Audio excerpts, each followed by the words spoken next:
be the special meeting and, adjourn special meeting, and then you'll say, okay, now we're convening the workshop. Okay, got it. And I'll just make note of the time. Okay, thank you. You're welcome. Anybody hear me? I see Yeah. half of you, Hi, Randy. Randy. Yeah, it's kind of dark. I don't know how this is working. I think it's your lighting in your office. Go. Oh, it's time we got. Randy looks like he's in the witness protection program. Yeah, he does. Hey, Sam. Hey there. You'll need to unlock your iPad first. Queen of quarantine. Do you like my lovely curtains behind me? Oh, there she is. The shocker.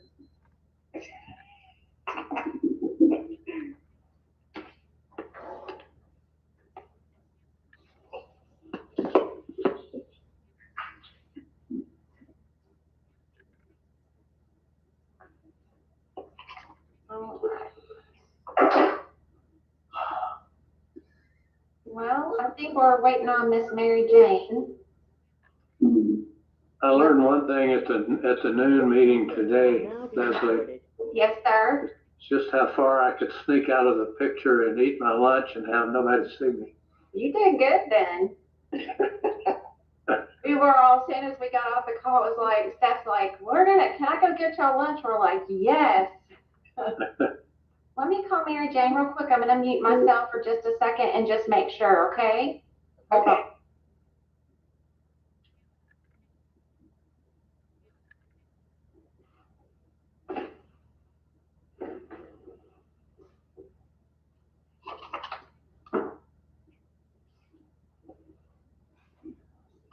Samantha, Yes, sir. Mr. Nail has a lot of patience to sit through this thing twice in one day. You know what? He actually really enjoyed it. I tell you what, he's also on our Fairpoint Regional Utility Board. Oh, no. And he did a lot of those functions before he ever ran for council. So I don't have any pity on this man. Glutton for punishment. That's right. Blood for punishment.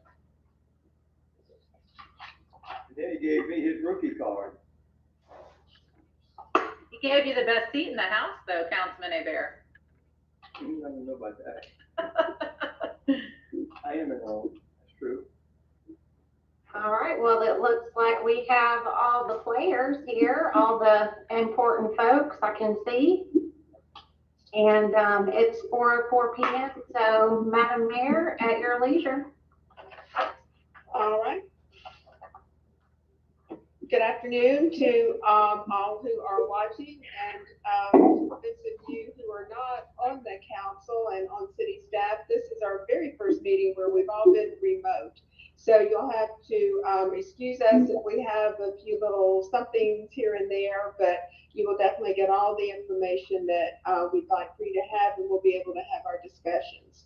So at this time, Leslie, would you please call roll? Yes, ma'am. Councilman Sluter? Here. Councilman Hebert? Here? Councilman Torgerson? Here. Mayor Pro Tem Nell? Here. And Mayor Fitch? Here. Thank you. All right, and at this time, I'd like to make a statement, and this statement is regarding, it actually applies to this special meeting and the utility rate workshop. Pursuant to Executive Order number 20-69, issued by the Office of Governor Ron DeSantis on March 20th, 2020, as extended by the Executive Order 20-150, municipalities may conduct meetings of their governing boards without having a quorum of members present physically or in any specific location, and utilizing communications media technology such as telephonic or video conferencing as provided by section 120.545B2 Florida statutes for members of the council appearing remotely and for public participation. This meeting is being conducted via Microsoft Teams, which allows council members along with key staff to participate remotely. The Microsoft Teams meeting is being videoed and streamed via YouTube Live at the link on the city's website, and the link will be posted on the city's Facebook page. At this time, I'd like to ask our city attorney to explain the procedures for public comment and participation in this meeting. Thank you, Mayor. The following are the city's rules for using communications media technology as provided by Section 120.54, Paragraph 5B2, Florida Statutes. And these rules were adopted by the City Council on April 6, 2020. This remote meeting is being streamed on YouTube Live and on the city's Facebook page. The agenda and backup material in the agenda packet are posted on the city's website as usual. As set forth in the notice for this meeting, also posted last week, members of the public who wish to participate in the meeting were asked to review the agenda and submit their questions or comments on agenda items by email to the city clerk with their name and address and a reference to the agenda item on which they wish to comment. It was also explained in the notice that any questions or comments on agenda items could be mailed directly to the city clerk's attention at the City of Gulf Breeze, City Hall, 1070 Shoreline Drive, Gulf Breeze, Florida, 32561. The city requested that all correspondence be received by 2 p.m. Central Standard Time today, June 29th. As we go through the agenda during this meeting, the mayor will ask for public comments on the agenda item as usual. At that point in the meeting, the clerk will read the questions or comments submitted, and the mayor and council members will then respond as if the comments were being made in person. Anyone wishing to comment on an agenda item should call in to the following toll-free number, 1-888-585-9008, and enter call code when prompted, 186-319955. And you may have to hold, but your call will be answered in turn, and we can repeat the number at the point when the mayor calls for public comments. Anyone who would like to participate during the public forum at the end of the meeting should also call in on that same toll-free number, and this will be at the end of the special city council meeting and again at the end of the public or the workshop. And again, if you will just hold, if there are multiple callers, you'll be answered, your call will be answered in turn. The standard rules also apply, with comments being limited to 3 minutes and comments needing to be applicable to the agenda topic that is being considered. Are there any questions on the process? I have none. All right, then, Mayor, we're ready to proceed. All right. At this time, we will move to our ordinances, and this is the public hearing and second reading of ordinance number 8-2020. Leslie, would you please read this by title? Yes, ma'am. Ordinance number 08-2020. An ordinance of the City of Gulf Breeze, Florida, amending section 2-1 of the Code of Ordinances regarding the deadline for qualification of candidates, providing for severability, providing for conflict, providing for codification, providing for an effective date. All right, thank you very much. Samantha, would you want to talk to us about this a little bit? Yes, Madam Mayor and Council. On June 15th, 2020, the Council voted unanimously to approve the Ordinance 08-2020 on first reading. There have been no changes since that time. The ordinance amends section 2-1 of the Code of Ordinances, as you just heard the city clerk specify, related to the qualifying period to become the mayor, a member of the city council or the mayor, so that the qualifying period opens the first Monday of August and closes at noon the Friday, 10 business days thereafter. In a survey of local governments throughout the state, we find that 10 business days is still an outlier. It still provides more time than the average, which actually is around 5 to 7 days. And so this is moving to be more consistent with the supervisor of elections, mindful that we have had to revise the ordinance several times in the past. And so with that, I'm happy to answer any questions. All right. Leslie, do we have any questions or comments from the public?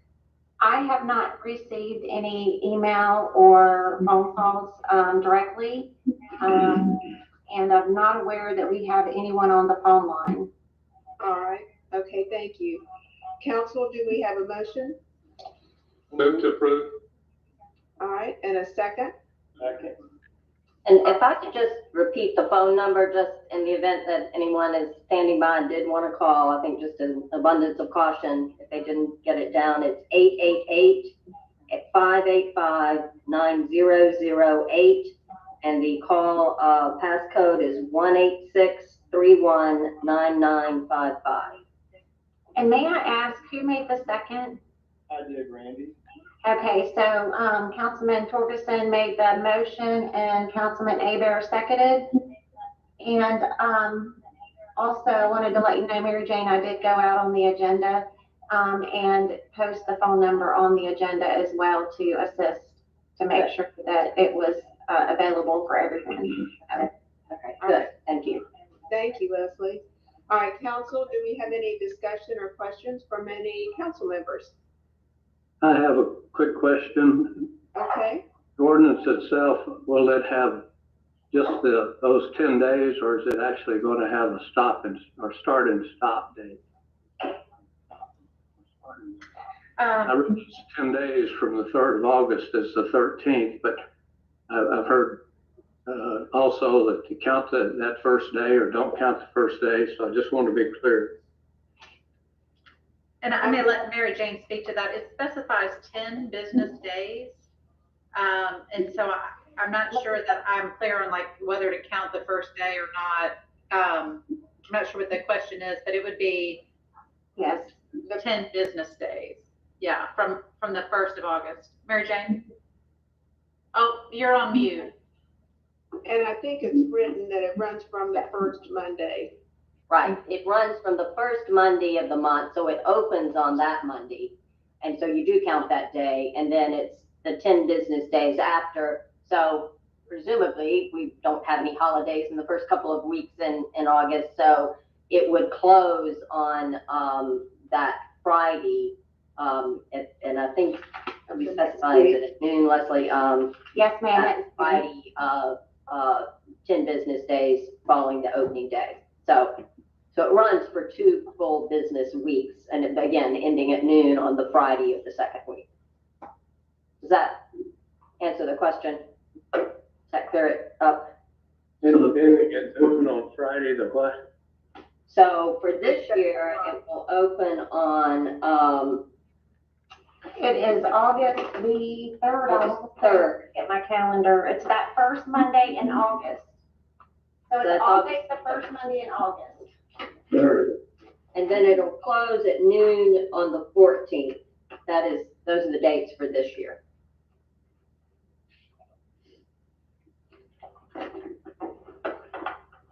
So you do count the opening day, the first day. Yes. Okay, so count that day. Yes. Okay. Nitpick it, but I had a question, so Nope. thank you. Okay. Nope, that's fine. Do we have any other questions or comments from council members? All right, all in favor, say aye. Aye. Aye. Opposed, same sign. And Leslie, do you need us to go by name or you got it? Well, just let the record show that all council, Councilman Torgerson, Councilman Abear, Councilman Sluter, Mayor Pro Tem now, and Mayor Fitch all voted to pass the ordinance, correct? All right. Correct. Right, thank you. All right, next we'll move on to resolutions, and that's resolution number 35-2020. And that is to ratify and adopt the resolution number 34-2020, declaring a state of emergency regarding COVID-19. Samantha? Thank you, Mayor and Council. I spoke with each one of you individually last week in regards to the city of Pensacola. Once they put information out in regards to the same, we started really seeing an uptick in calls from residents and area businesses. We had throughout the week, last week, received calls, but I would say, it might be anywhere from in total between all departments, maybe 5 to a dozen phone calls. And that really escalated with Pensacola. We started seeing a lot on social media. And so in talking with the mayor and Mary Jane, we were able to coordinate also with the city of Milton. And so what you have is a resolution that, is as it relates to supporting our businesses and stating by order that a mask, must be worn in a customer oriented business, and defines what a business is.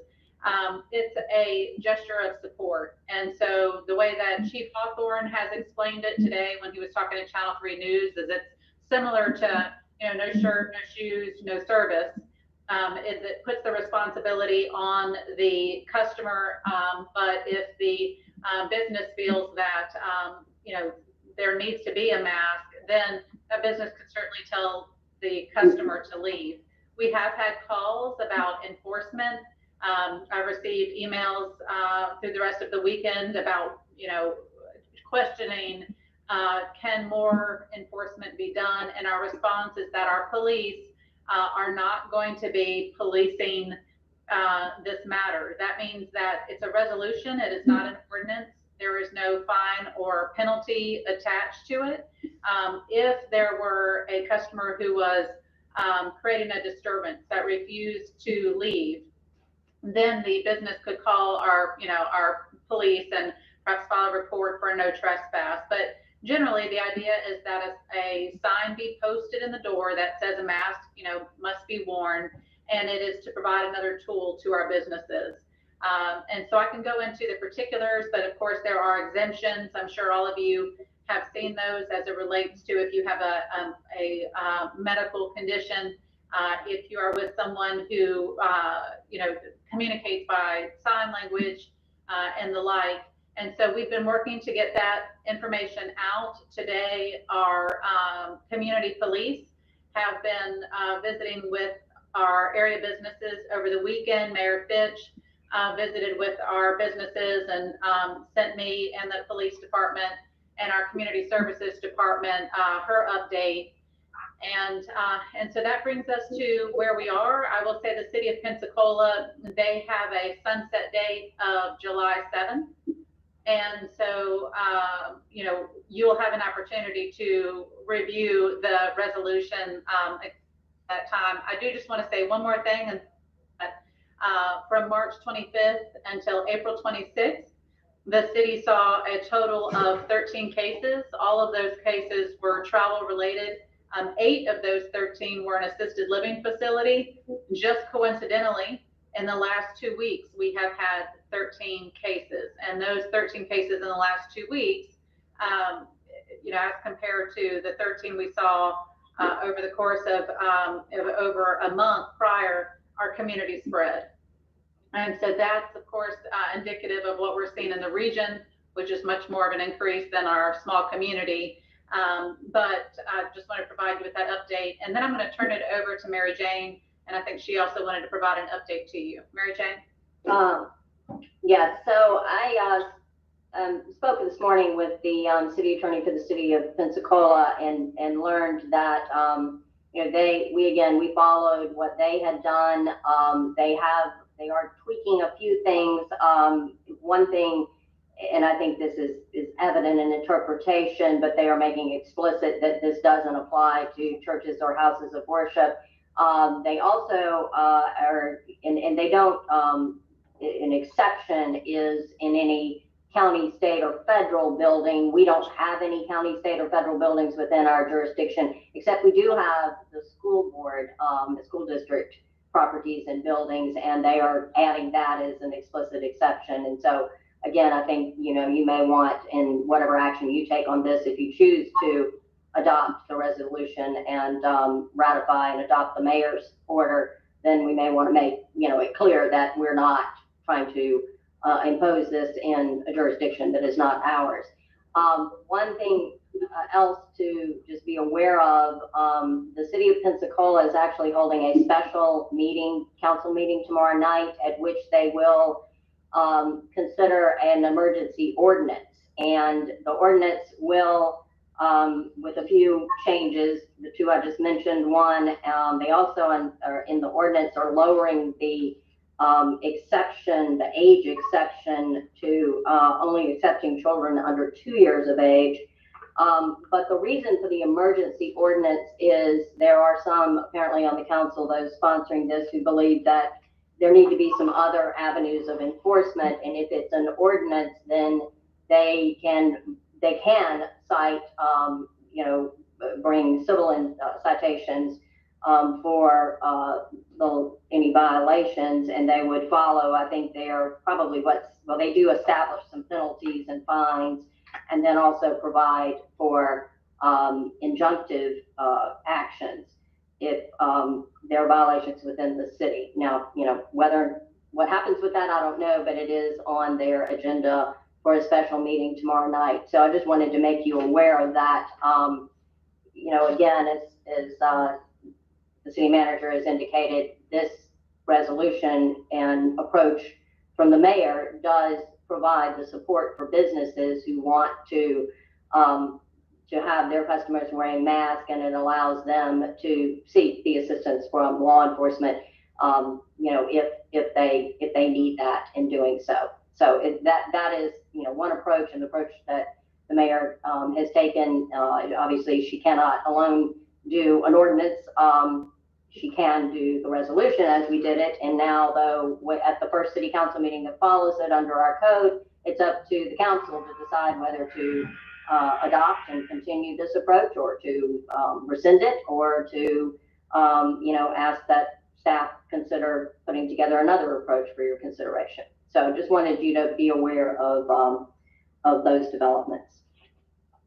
Thank you, Mary Jane. Leslie, have we had any public comments of any kind?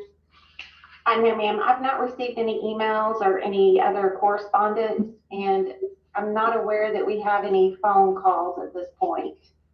All right. Okay, thank you. Hold on. Excuse me. We'll open just for council discussion, and we can talk. And I guess maybe I should lead off this topic, but I think what has concerned all of us is the increased number. And what previously it was travel related or assisted living, now suddenly it is by community spread. So I think tracking that and looking at the numbers that have come in so quickly, and hearing that there are more people who are being tested right now and from our area because of concerns about it, that this is just to help protect citizens that we have. We know that the mask very little, or if at all, protect the person wearing it. Wearing the mask is all about protecting those around you. So in these situations where you can't guarantee 6 feet of social distance, that is the option for that. It just seems like it would be the respectful thing to do for our community to do this. So I'm totally open to council discussion at this point. Hey, Mayor, this is Ed Miller. I have a comment. Okay. So in the past, when we've aligned ourselves, we've seen we've already aligned ourselves with the county. What is the county doing? What is their decision on the mask instead of the county? I think Samantha has been in contact with them, haven't you? I have, and it was Friday. They had held a council meeting the day prior and expressed that they did not have any intention of approving any kind of a formal resolution or otherwise requiring masks. And so that was shared, with me the following day. But by the discussions that they held Thursday, it was relayed to me on Friday that Santa Rosa County would not be doing the same. Obviously, we reached out to them because Navarre Beach and highway traffic impacts the city. So we're taking a different approach this time. Now we're trying to line ourselves up with the city, but in all the other things in the past, it's always been relying on ourselves with someone else in the county. I just don't see that 13 cases is justification for putting this type of mandate on our citizens. Being a business our customers to wear masks. I just think that and personally, I really don't think that masks do a whole lot of good. As Jerry said, people really don't know what they do or she says be respectful. The rest of I've done on most of the masks, they really don't have a whole lot either coming or going. So it just seems to me that we're jumping around our opinions. Now we're aligning with the city, now we're aligning with the county. I think we should be consistent in everything we've done so far and stay lined up with the county and not continue to mandate this mask. JD, and just, I guess in response to that is I do think, and at least what I've heard and read is that it's not necessarily protection for the person wearing it, but I think through CDC and the other edicts we've had, it does provide protection for those around. I think, and also, I think the last statistic we got was that there are 25% of the people who test active for COVID-19 that don't know they have it, they're asymptomatic. And I think that's another side of it too, is that you can be contagious and you don't even realize it. All right, other council comment. I got a question. Go ahead, Todd. No, I was just going to say, I appreciate JB's perspective on this, but in terms of population alignment and the flow of people back and forth, the city of Gulf Breeze is much more aligned with the city of Pensacola than it is the substantial majority of Santa Rosa County. So if we were going to align a process or policy, I think that it would be more fitting to do so with the city of Pensacola. Okay, thank you. Randy? Yes, ma'am. I talked to Sam earlier in the week about it, and I kind of agreed with her that we ought to do this, and then started talking to some local citizens and more thought about it. I don't know if I like the idea of asking or telling people to wear the mask. Maybe we ought to recommend it as opposed to making it an enforcement. Well, we can't enforce it, but making it a requirement, because you're going to have some people that are just not going to do it. And then it seems that it's going to create some tensions between those who do and those who do not. And I just think that the city might start getting inundated with calls for complaints on certain locations where they're not wearing masks. But I still kind of feel, kind of siding with JB a little bit. I kind of almost wonder, it seems like it's a little bit of an overreach. Some people believe in them. Just when you go out there and you study what people are doing, there's a lot of people that have not been educated on a proper mask and a proper techniques to wear them. You see them hanging under their noses. They're not doing them correctly. They're always fiddling with their faces with it. It just kind of makes you wonder if there's really that much of a benefit from it or not. I've seen both sides of it, or read about both sides. So I'm a little concerned. I would almost feel a little more comfortable making it not a requirement, but up to the individual. Now businesses, I would understand maybe requiring all their employees and them to wear their masks, but maybe customers might be a little different. Okay. It's just a take on it. May I just interject just for a moment, just to clarify? When I speak with the council during these, emergency times, I don't advocate for one position or the other. I try to explain both sides of the issue, and what I was attempting to get from the council is whether this was an item that you would be willing to take up on the council agenda for discussion. So I do want to say I knew going into tonight that you all feel a little bit differently about it. So I wanted to say that. So there's no surprises. Yeah. Randy, you expressed to me some reservations when we spoke. I didn't want to indicate that you were swaying in one way or the other. Yeah, but it educated me on what was forthcoming, and it gave me an opportunity to do a little research and talk to some locals and see what their thoughts was. And I see, obviously, Mayor Fitch did the same as well. So I guess you get a little bit of both ways. You just, I feel like requiring it is a little overstepping in the direction that as opposed to voluntary. Because you're going to have people that's going to want to do it, and you're going to have people that's not going to want to do it. So I don't know. I feel like the beach is really, from what I've seen this past weekend, as opposed to the week before weekend, again, when they had a record number of cars going through the toll booth and the people on the beach was just unbelievable. This weekend, it seemed to be like the switch flipped the other way. There was a whole lot less presence of people out there. I think something's getting out that stopped it. Not really sure, but I just wanted to inject my part of what I thought about this requirement as opposed to voluntary. All right, thank you. I mean, I'm not, easy to get along with. It's fine, it's fine. I'm sorry, isn't that the nature of a resolution versus an ordinance? That it is to a large extent voluntary, correct?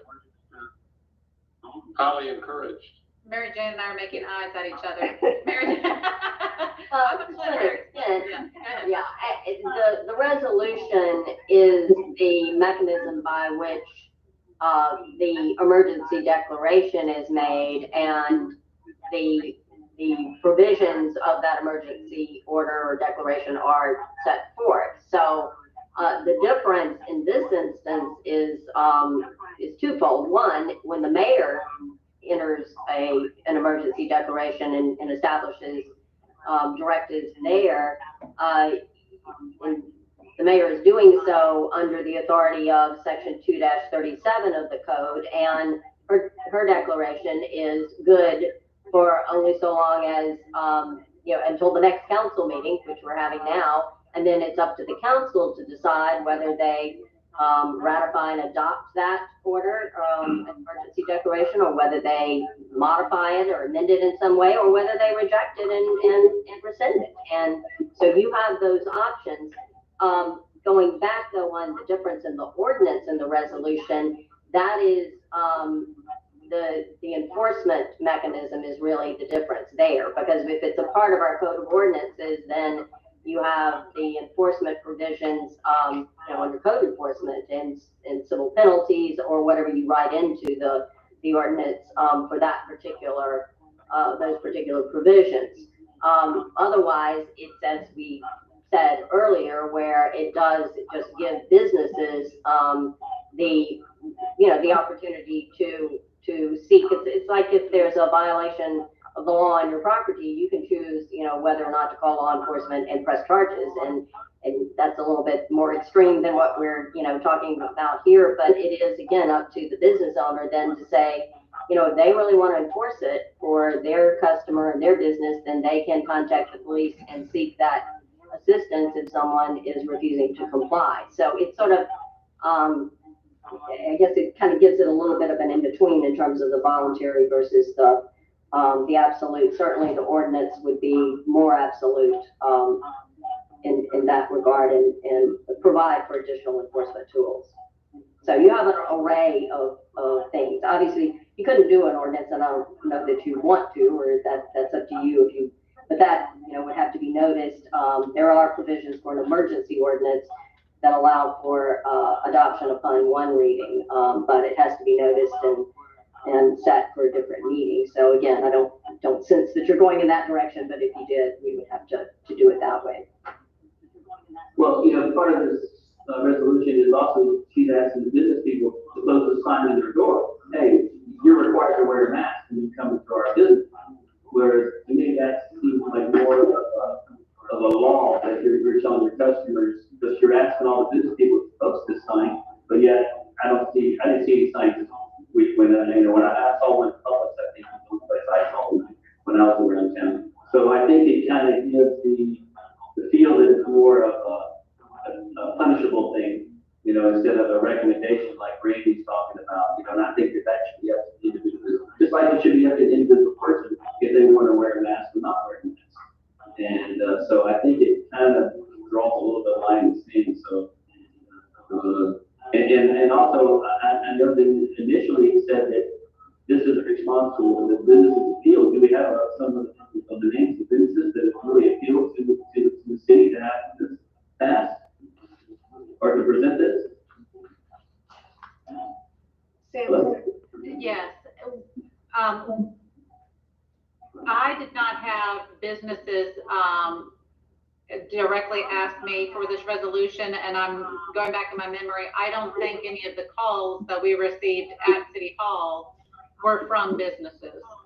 They are from residents who are concerned when they go into local businesses that there are tourists and shoppers who are not maintaining social distance, or they can't maintain social distance. And so they are asking that we require the mask. And so we were receiving emails from those citizens. I can share with you the names of who some of those citizens are. It's public record. But these were residents. And to my recollection, I can't recall a small business owner being one of them, but I have had responsible businesses ask me since Friday about the procedures. And as I shared, our police are talking with them, and they're putting up posters, but I don't recall any of them asking for the city's assistance. But when you first presented, where Terry first started talking, he made it sound like the businesses were approaching the city for help in this situation. And her word was that she had businesses seeking help from the city in this situation where people were coming into their businesses without masks. So that was the situation. No, that was not, if that's the way that sounded, JD, that wasn't what I was intending to say. Actually, if anything, I would have meant the reverse, which was citizens were asking about getting help going into businesses to feel more protected and safe. Now, I will say, when I talked to several of the businesses, in our two little strip malls with the grocery stores, Walmart has not incorporated any signage or anything because they have to go up their corporate ladder. But the other ones that I spoke to said that they had not had any problems with it. Public seemed to, they obviously have probably the most traffic, equal to Walmart or close or more or whatever. And they usually have a manager or assistant manager that stands at the door. And if somebody doesn't have a mask, they just say, we have a city order that to wear masks in these business settings. And so if you don't have a mask and would like one, we have one right here, and they have one to hand them. And if somebody refuses it, they refuse it. And so we're not trying to turn this into any sort of confrontational situation. We are literally just trying for those people who go shopping and they just want to feel safer. And I just think that that's an important part of the community. But, obviously we've got different views on this. So, Tom, I don't think you've weighed in on it yet. What are your feelings? Well, for one thing, we're a very small voice here. It's effective in Gulf Breeze city limits. And my understanding is that it's not covered in any of the unincorporated areas, and that would be most of this county, including Navarre, as I recall. And an example, of course, would be the Walmart here in Gulf Breeze has to follow those latest regulations, while the Walmart down the highway does not. Am I correct in that? That would be true. The same with Publix in Gulf Breeze versus Publix and Gulf Breeze, right? One, even they're part of the same chain, one has to comply and one does not. That's kind of ironic that it seems that we can't put much teeth into this unless we could get the county to weigh in some way, but that's apparently not going to happen either.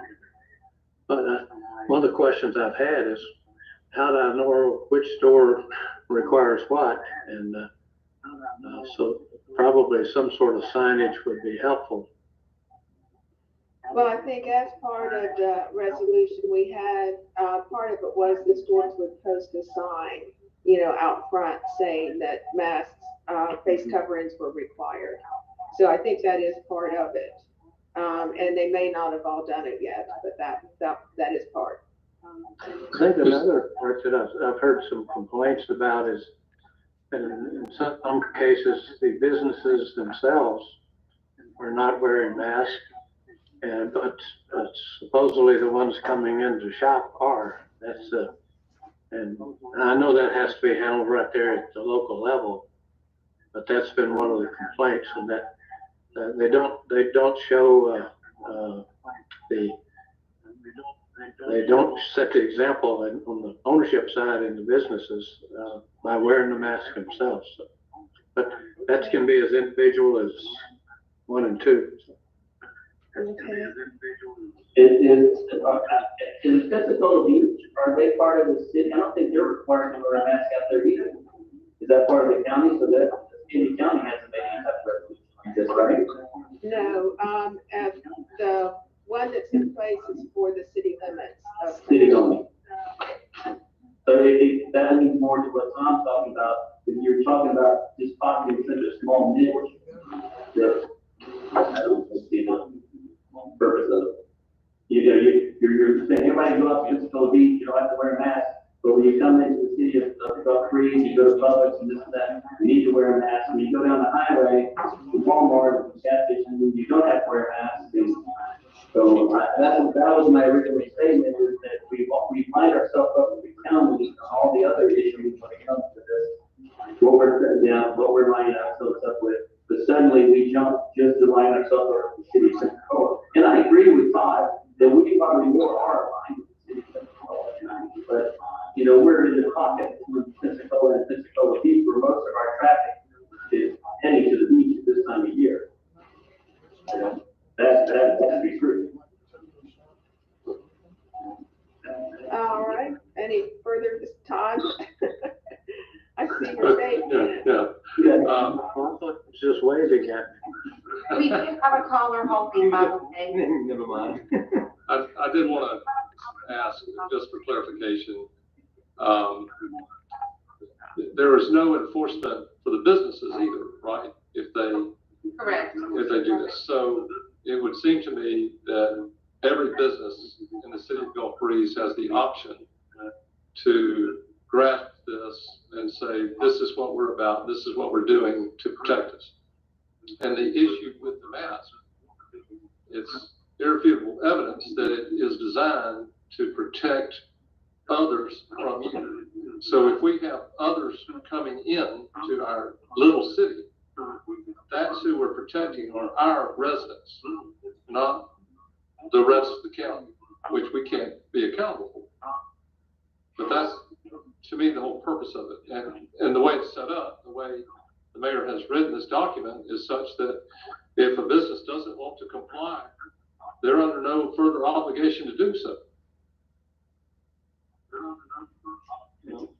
It makes good sense, Todd, and I also wonder, I think it's our responsibility to educate our businesses in Gulf Breeze exactly what this means to them, because I think there may be some confusion on their part of what am I supposed to do, what can I do, or what I cannot do, and knowing the difference between a resolution and an ordinance. I don't think Joe citizen or Jane citizen realizes the differences between the two. They just think that we're throwing something out there. Okay. Any other discussion? I do think, based on my conversation with the business, of which I went Friday and Saturday or Saturday and Sunday, and most of them were positive. Were basically positive about it. Walmart, the assistant manager I talked to just said that they would need to wait.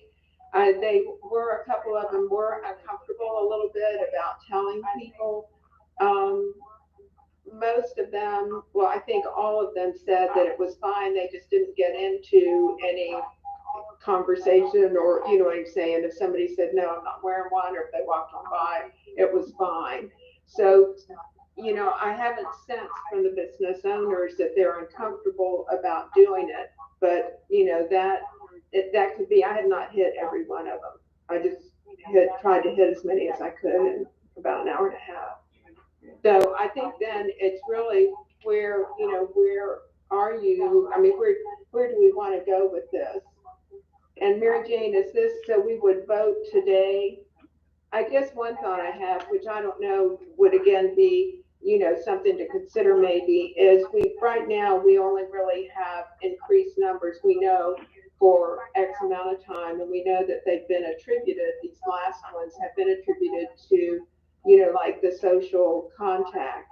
So I don't know if we give another week and watch the numbers, leave it where it is, or review, I don't know, but if, I feel like certainly we would remove it at the first possible time that it goes down, looks stable, is that we're just more comfortable about what's going on. Or we could, I don't know, you tell me. I just think and Mary Jane, is that right? Do we have options right now as far as, where we're going with this?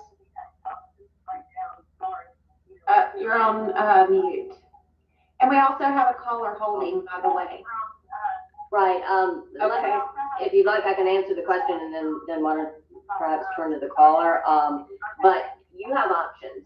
The council does need to address the mayor's order, because under our code, that emergency declaration and the order under it, in particular under resolution 34-2020, is only in effect until, well, once there is a meeting of the city council, then, it can automatically die if the council doesn't adopt and ratify it. But another option, again, if the council wants to modify it or set a specific termination date, you could, give us some direction to bring something back next week, or you could just act to reject it. So you have all of those options. If you wanted to modify it, you could do that, and we can, Leslie can take down the notes on the amendments to it, and you could act on it today, or again, we could bring it back next week when you meet again on July 6th. So again, your options are open as to how to go. Okay. All right, let's go with the phone call, Leslie. Okay, let me get him on the line.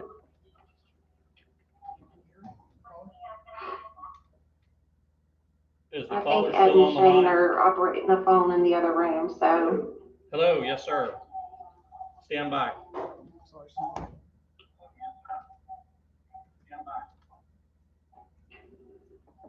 His name, your name? We've been your doing number, so good with this. I know. Sir? Well, this is the, Sir, can I get your name and your address? Yes, my name is William. let me put myself Purdy. on mute and see if I can't get him on the My line. address Hold is on. 402 York Street, What was the last name again, sir? Last name? Purdy, P-U-R-D-Y. And what was the address again? So just asking, council, in the 402 meantime, York have Street. you had a lot of comments one way or the other? Okay, go Vicky, ahead. let's start with you. I can still see the picture. Well, I've had a lot of comments from people that don't feel the mask work and feel like it's an infringement of our rights, and that they are not in favor of wearing masks. Local people, I've lived here since 1972, and just talking to different people and they're confused about at what point. I mean, the Publix down in Hawthorne yesterday had a sign posted, "We're in the city of Belle Freeze, so you have to wear a mask." And there were customers in there going, "This is not Belle Freeze. This is Tiger Point." They have no right to say that to us.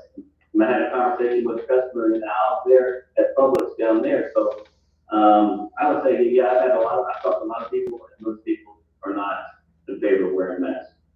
Okay. All right, Todd?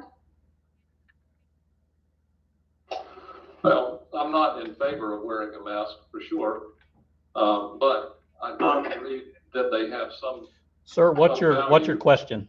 And what I'm really concerned about most is that if this thing Mr. really Purdy. takes off again, we're going to have to relive another total shutdown. What's or your something question? like that. That's just going to implode our economy. And if we can manage it a little bit. My comment was, I just did not care for this resolution because it's just a feel-good measure that accomplishes absolutely nothing. Okay. Opposed to wearing a mask. So please don't let this be part of the public record. That's all I ask. Okay. Thank you. All right, Leslie, do we have our caller? Well, they're having some technical difficulties up front, but it's a William Turdy on York Street, and they have me on hold. They're typing in the message for me to read to you, so I'm waiting to get that. Here it is. He says that he does not care for the resolution and feels that, and he feels it's a good measure, not a good measure. Just a feel-good measure. He feels, I'm sorry, I can't read their typing.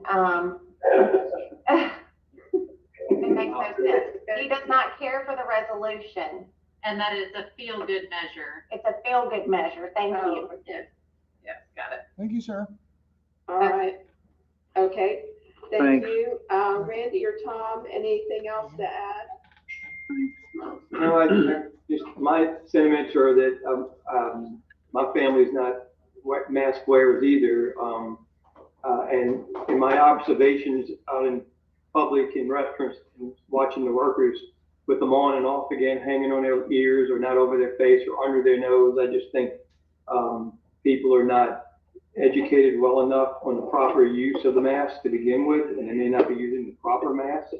I did some research from OSHA on a lot of the masks, and it was really interesting on the design criteria for some of the masks that people are using, and some of the uses they're using it for are not what they were intended for.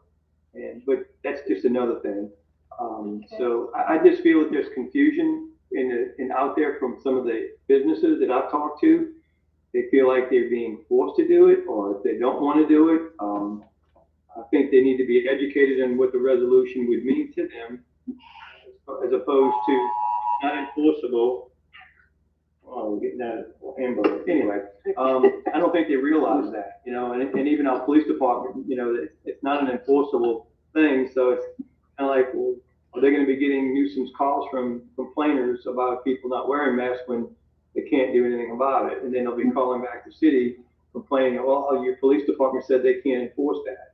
So I think we're creating something that might cause that confusion or frustration with some owners. So, but I'm not opposed to, as long as we all agree, I'm not opposed to backing Mayor Fitch in this at all.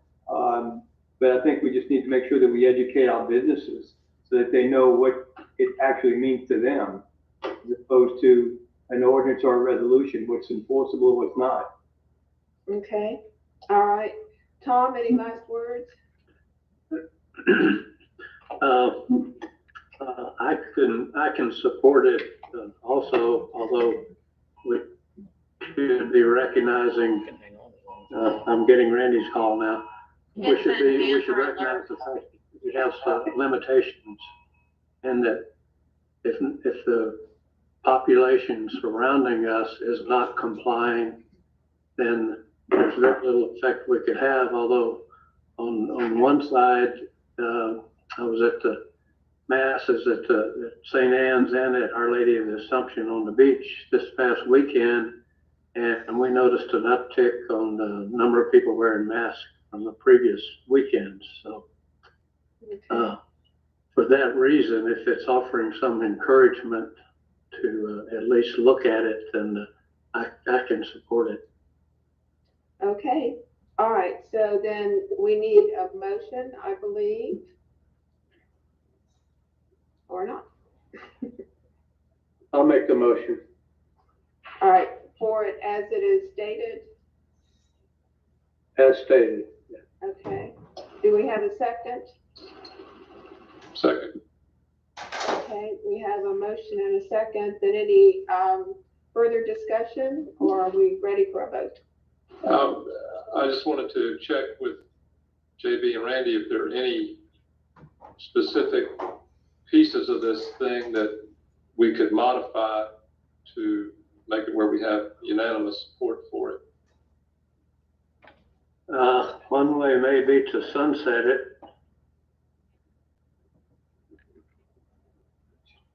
Yeah, maybe that would be a good idea. I'd like to make sure that we have a way of educating the businesses so that they all know what's expected of them, as opposed to them interpreting it incorrectly. Okay, well, I think that's a good point, you know, and certainly we can put something together, and I don't mind hand delivering, you know, to the different places too. So I think that's a good point. Okay.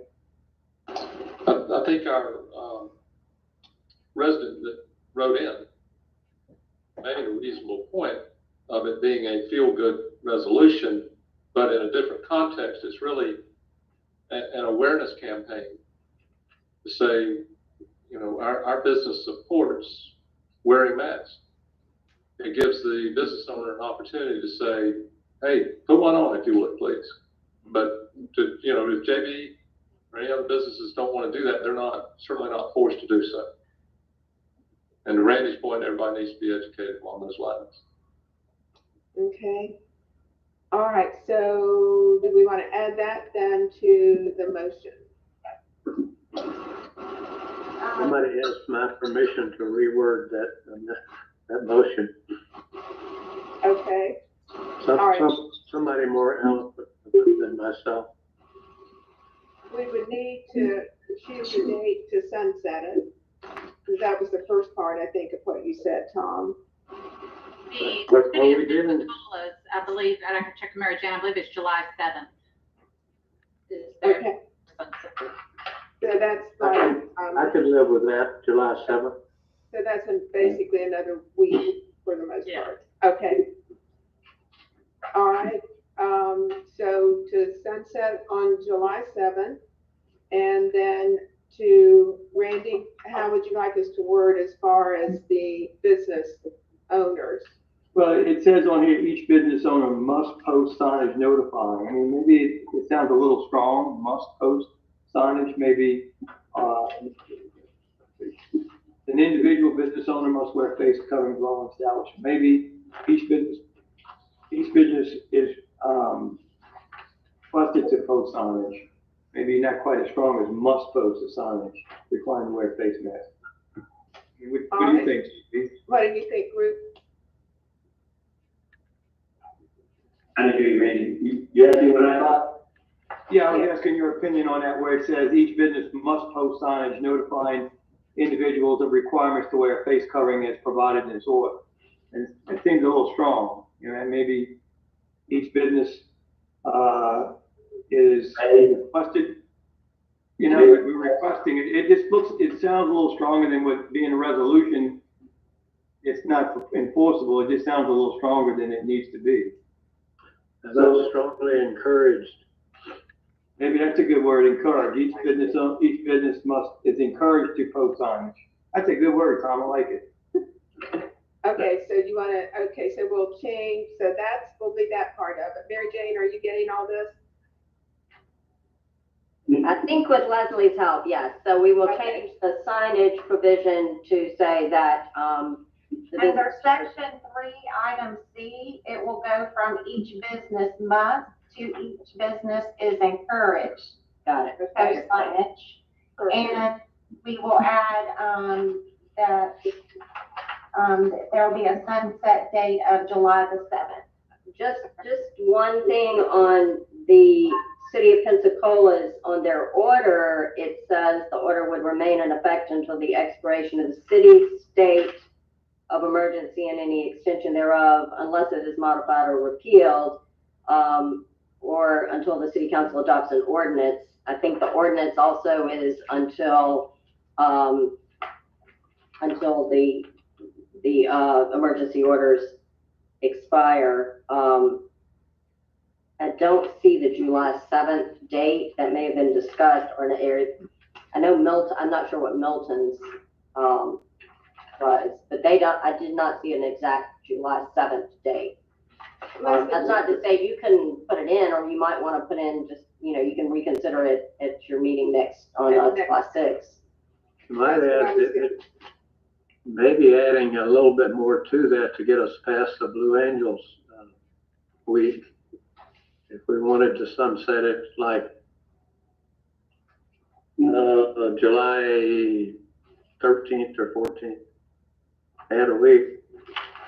Your next meeting in, let's see, You've got two meetings coming up. You've got July the 6th and July the 20th. I don't know if that makes any difference, but those are your meeting dates. So Tom, you're thinking maybe the 20th? I think that would give us a chance to get through the heaviest part of the season here, Okay, if it might sway some people. all right. Any discussion on the 20th? Or versus the 6th?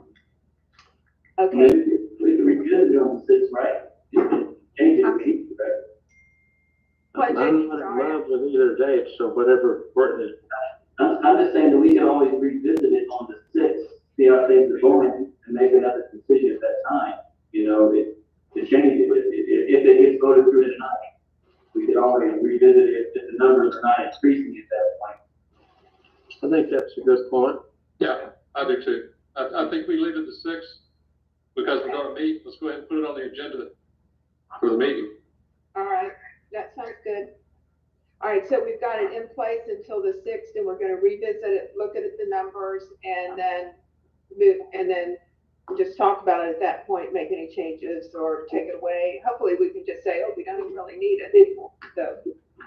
So we'll make it effective through the 6th, but of course that's subject to it being changed at the meeting on the 6th. I think that would be the clear way to state it. Okay, does that sound good to everyone? Yep. Okay, yeah, that's it. Yep. Mary Jane and Leslie. Okay, so now we still need to take a vote. So all in favor of this motion as amended? Say aye. Aye. Aye. Opposed? Nay. And that is Okay. Councilman Schluter as our name? Yes. Okay, thank you. All right, so passes 4-1, and so we will leave as is until our meeting the 6th and revisit at that time based on any new information. All right, so thank you on that. And public forum, Leslie, do we have anyone for public? I have not received any emails, and I'm looking up here and I don't see that we have any calls. Okay, all right, so we will close public forum, and at this time we'll adjourn our special meeting and then move to our virtual workshop. And do we need to call roll again? No, ma'am, we'll just make note that everyone is still here from the special meeting. All right, that sounds great. Okay, Samantha, I think you're going to introduce our group and take us into this.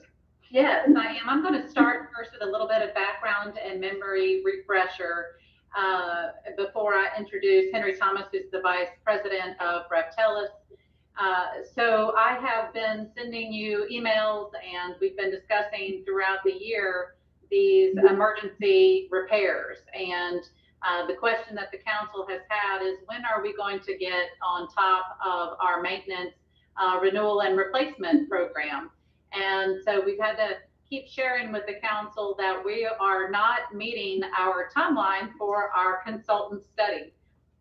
We engaged Reptelis last July at recommendation of the South Santa Rosa utility in order to develop a new business plan, which is how staff is looking at this, for the next 10 years and beyond. We acquired the South Santa Rosa utility in 1999, and we went about a business plan that has served us well for the last 20 years, but there have been needs for a rate study prior to now. We have not undergone a rate study of our utilities in over 10 years. The South Santa Rosa Utility Board has recommended to the council a reserve, and they have said that without a reserve, when emergencies happen, it is requiring that they are having to defer maintenance. The position of the mayor and council in the past has always been to the South Santa Rosa Utility Fund, you don't need a reserve because the city is good for it. And so if something occurs that is outside of your budget, then we have a reserve, meaning we, the city's general fund. In actual practice, however, that has not worked very well, because as you get closer to, the end of the year, and we're continuing to have, outstanding POs and invoices that need to be paid, there's no money in the South Santa Rosa utility to make those payments. And so the finance director was having to transfer reserves from our general fund into the non-city utility fund to pay utility bills. And that happened year after year after year until those incremental debts accrued to $1.2 million by 2016. This is not related to Tiger Point. This is just paying those operating costs and those capital expenses that were unforeseen in the budget. And so 2016 is about the time that my history with the city begins. And when I started at that time, the general fund was actually subsidizing all of the city's enterprise funds. And so I want to just pause and talk about the function of an enterprise in good governance. And so an enterprise fund by its nature is supposed to operate in a business-like function, which means that the charges for fees and services that are collected make that enterprise fund self-sufficient. If it isn't self-sufficient, then there should be a policy adopted by council that says why it isn't. And a good example would be the stormwater fund. And so the city engaged Reptelis Engineering, who at that time went by the name PRMG, and they did a great job of helping us look at our stormwater fund, which had only increased by $1 since 2008. And so now the enterprise covers its operating expenses annually, which is great. It doesn't cover all of its capital needs, but that was intentional based on the policy directive of the council, that the council, in order to keep that rate low, took money out of reserves to pay half the cost of the major stormwater projects that are happening right now in the East and West Basin. After your stormwater fund, you then pivoted and turned your attention to the solid waste fund. The solid waste fund was also operating in the red. And so that is unusual for a solid waste fund. That fund is now self-sufficient. Thankfully, we did not have to significantly raise rates inside the city.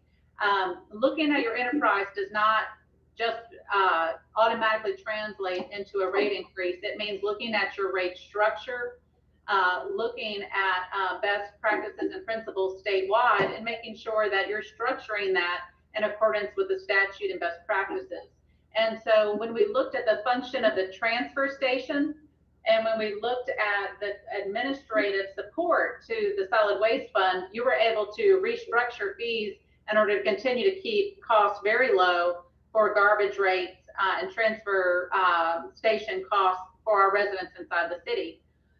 At the same time, the South Santa Rosa Utility Fund has continued to have to defer maintenance, as well as the city's water and sewer fund. And so the budget that you adopted last year, when you open your budget binder, which we do, we open that binder on almost a daily basis. Last year, you had to transfer $370,000 from your general fund over into your city water fund just to pay the necessary capital expenses. There was just under $550,000 worth of capital needs that were deferred. And the South Santa Rosa Utility Fund, there were about $550,000 worth of capital projects that were unfunded. I told you at that time that this is a bad budget. This is an austere budget, and it is not intended to be a 12-month budget, because we knew we were not adequately funding our capital needs, and there had been a compression for a number of years. The intent was to be able to bring you back a new business plan before we got as far as we are now, and that didn't happen. And so as the year went on and we didn't have capital expenses budgeted, you have continued to see emergency repairs happen. The reason for that is not that Reptelis didn't do their job. The reason is staff was not able to provide our consultants the information that they needed in order to properly analyze the current status of those utilities, because we were consumed with instead providing that information to the state auditors for the state audit that has been ongoing since 2017. And so we couldn't move forward because unfortunately we've been so consumed with having to be responsive to the state audit.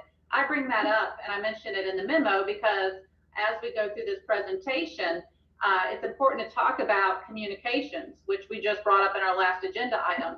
Non-city residents have said they feel that it is unfair that there is a difference in cost outside the city versus inside the city. And yet what you're going to hear Henry Thomas talk about is in fact what I just shared with you, that up until 2016, the residents inside the city have in fact been subsidizing a non-city enterprise. And in addition to that, the rates and the surcharge are lower by average in the region and also statewide. And so we need to look at both restructuring to make sure that we are properly planning for growth in the non-city area, which has grown 22% in the last 10 years. Inside the city, of course, we're built out. There's no growth. The issue there is aging infrastructure. But we also need to make sure that we're properly communicating that. And so today, this is a work session that we had hoped would happen prior to now. We had hoped that it would actually happen 6 months before now, but it is a step in the right direction. And after we go through this work session, we'll be communicating the details that you talk about in next steps with our residents and with our customers. So that's just a memory refresher of how we got to where we are. The South Santa Rosa Utility Board, when they met at noon, there were no surprises there. I mean, they have been ringing the alarm bell for a number of years, and so they really rolled up their sleeves. They were very, proactive in their discussions, and we appreciated that. So with that, I'm going to turn it over to Henry Thomas, and he's going to take you through the budget report for Funds 401 and 403. Henry? Thank you, Samantha. Can everybody hear me? Yes. Okay. So originally on this date, we had put together a business plan and some rate structure options that we could look to adopt here shortly and move forward. Unfortunately, a lot of assumptions changed here just in the last week or so that will have a real impact on critical parts of the revenue sources and the funding available. Now, it's a good thing, but I don't think you want to adopt the rates that we had created to date.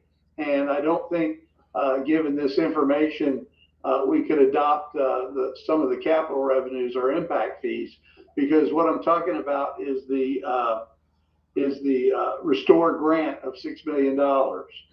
So that grant and the timing of the receipt of those grant funds will affect how we fund the capital plan, the timing of rate needs, and we need to bring that into the equation. Now, we've got a business model set up and we've got a lot of criteria built into it to drive the plan. So we just need to deal with those specifics. In addition, when Samantha was talking with the Restore Committee, there were questions about the city's efforts to convert septic systems to sewer customers. And there was some discussion about the need to increase that effort and speed up that program. So we're going to be taking a look at that as well. And then the other final new piece of information that we received was the reclaimed water agreement that you've made with Santa Rosa County and one other entity. So those things will all affect revenues available and the costs of service. So we're hoping to get new information fairly quickly and turn this back around for you. And some of you may have seen the original briefing. What we decided to do for today, because the meetings were already scheduled, is to take you through the general principles that we're trying to deal with, the scope of the service, and how we're trying to deal with creating this new business plan and the alternatives we're looking at. I also, on the call with me is Nick Smith. Nick is the analyst on this project and has contributed significantly to the development of the plan. So real quick, going to talk about study objectives, some of the management issues that all enterprise fund utilities deal with, the process we go through in planning, the existing conditions, both operating and financial, and then your sources of revenue and how those are used to recover utility system costs, and then a real brief update on where we are. So again, the study objectives: identify existing, future, operating, and capital requirements. So again, our assumption is that as an enterprise fund, you want to base the recovery of costs on fees for services rendered, and that makes a much better nexus than using the general fund to fund these things, which is based upon property values and not necessarily the consumption of utility services. So we're going to evaluate the rate sufficiency for both standalone operations and combined operations. So when we talk about standalone operations, there's a lot of allocations that are done to create those budgets, and we did not go into an in-depth review of those allocations. Instead, we have a plan that says you're going to continue to do business as usual. Obviously, we're going to try to achieve different financial targets and capital funding, but in general, it would be two systems, two separate enterprise funds standing alone, versus a combined utility operation, which was the other question we were asked to review. In addition to the rate sufficiency, we were asked to review transfer policies that are related to how we use utility funds to fund the general fund, as well as outside city surcharges. So we've got a wealth of experience doing this, and we've also surveyed neighboring utilities in the Panhandle to show you, demonstrate how other entities are dealing with these issues. And then finally, as part of the objective on the business requirements, is to come up with planning criteria that we hope you will adopt to create the financial objectives that you need to go forward to be a sustainable and viable utility. And again, one of the most important ones there is cash reserve levels. So based upon the utility business plan, we then design utility rates for water and sewer service. We design tap fee, impact fees, and miscellaneous fees. Now, the city currently charges both in the South Santa Rosa system and the city's utility system what we call a tap fee. In my experience, what you're calling a tap fee is really a hybrid of two different kinds of costs. And I'm going to recommend that we separate those costs so that we're in better compliance with impact fee statutes and case law. And so we'll get into that. And then finally, we'll come up with a review of the costs of providing ancillary services like meter tests, turn-on fees, connection fees where there's a meter set, those kinds of things that generally aren't recovered through monthly user rates and are based on fees that are directly related to that ancillary service being provided. So just to look at the issues we deal with in the utility industry, and it's a very capital intensive industry. We've got that affect the cost of operations, utility asset condition, and reliability. And again, that's a real important part of your operations within the city, and then system expansion, which is a major driving factor in the South Santa Rosa system. We also have to consider regulatory compliance and governance. There's a number of regulatory agencies that you must deal with and comply with their requirements. We'll also look at financial policies and targets as it relates to the rate covenants, which is another actual regulatory compliance because your lenders also have some say in how you operate. And finally, we address, all these management criteria, financial planning, and ultimately reporting. Right now, you report two separate systems. I think if we go with the combined utility system operation, there will be changes in that reporting process. But so those are the issues that affect the cost of utility operations. And from there, we're going to go to the next topic or get into these topics a little more in depth. So when we're talking about asset condition, reliability, and system expansion, keep in mind that utility business is an extremely capital intensive service. There's a lot of infrastructure that needs to be developed to serve new growth, as well as to be maintained so that we extend its life and get the most out of it economically. Now, because it's utility capital intensive, I will say that debt is something that's the norm. I'm getting some feedback.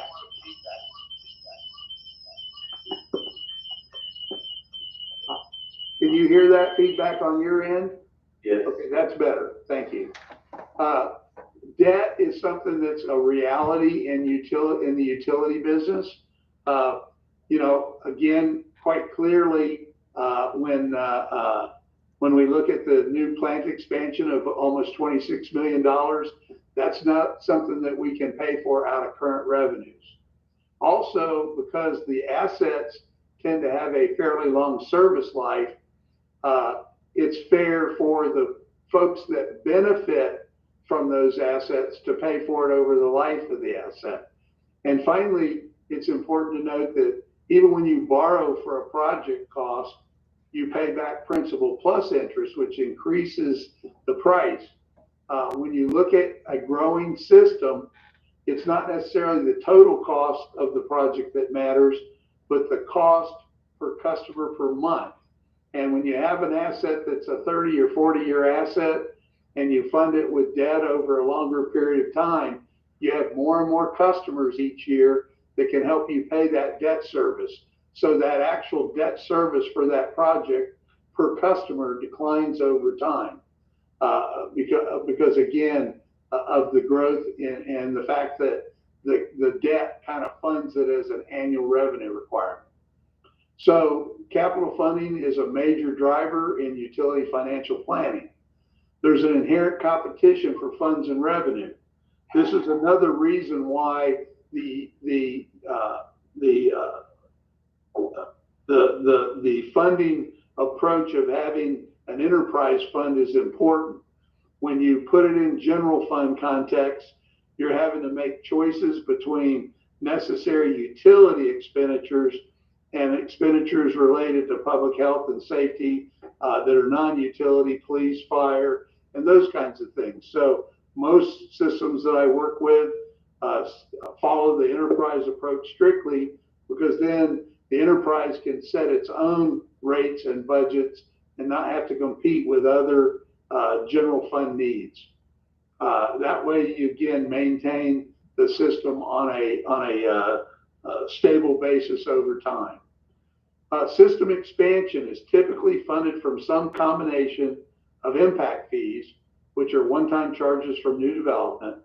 Sometimes we see some developer contributions, especially if it's a transmission line that's taking the service out to new green development area where hasn't been development in the past. A lot of times the developers will contribute the cost of those lines. Obviously, where we can get grants, and you're fortunate that you've got the Restore grant potential there, because there's not a lot of grants out there anymore for utility services. And then the other probably most used is long-term debt. And like I said, because an expansion of a treatment plant has a long life, that's a really good use.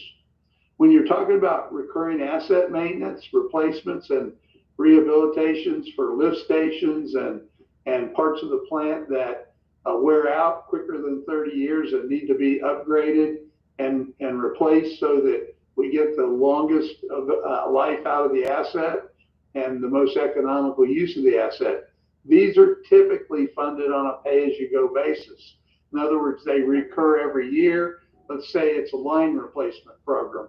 You try to replace so many miles of old pipe per year, or so many miles of 2-inch pipe, which isn't sufficient capacity per year, but you tend to try to do that directly from rates so that you're not borrowing those monies that reoccur every year. In your case, however, I am going to propose a one-time loan to catch up on these deferred capital projects that are largely related to renewals and replacements.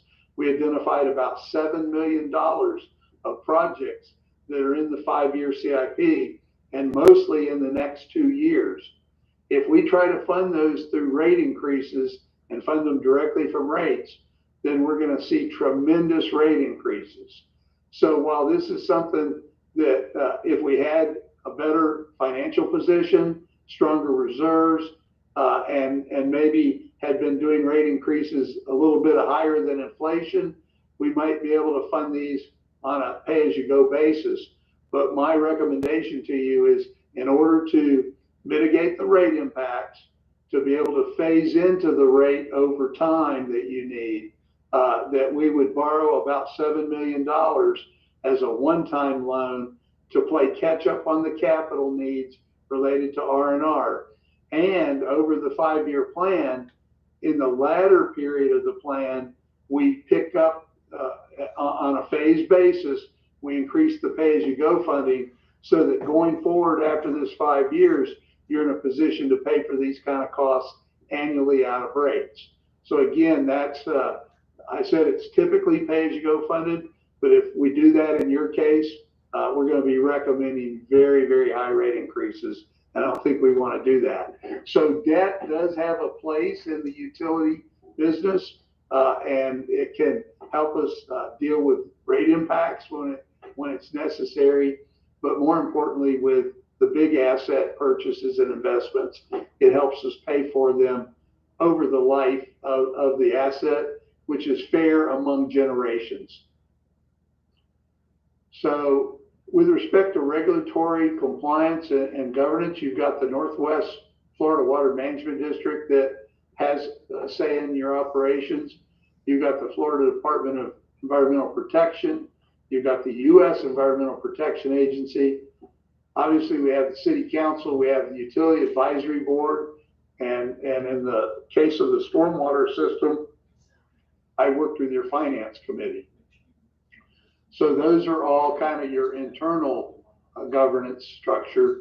And then finally, you've got bondholders and lenders, which as a result of lending you money have required certain financial performance that you need to comply with to stay in compliance.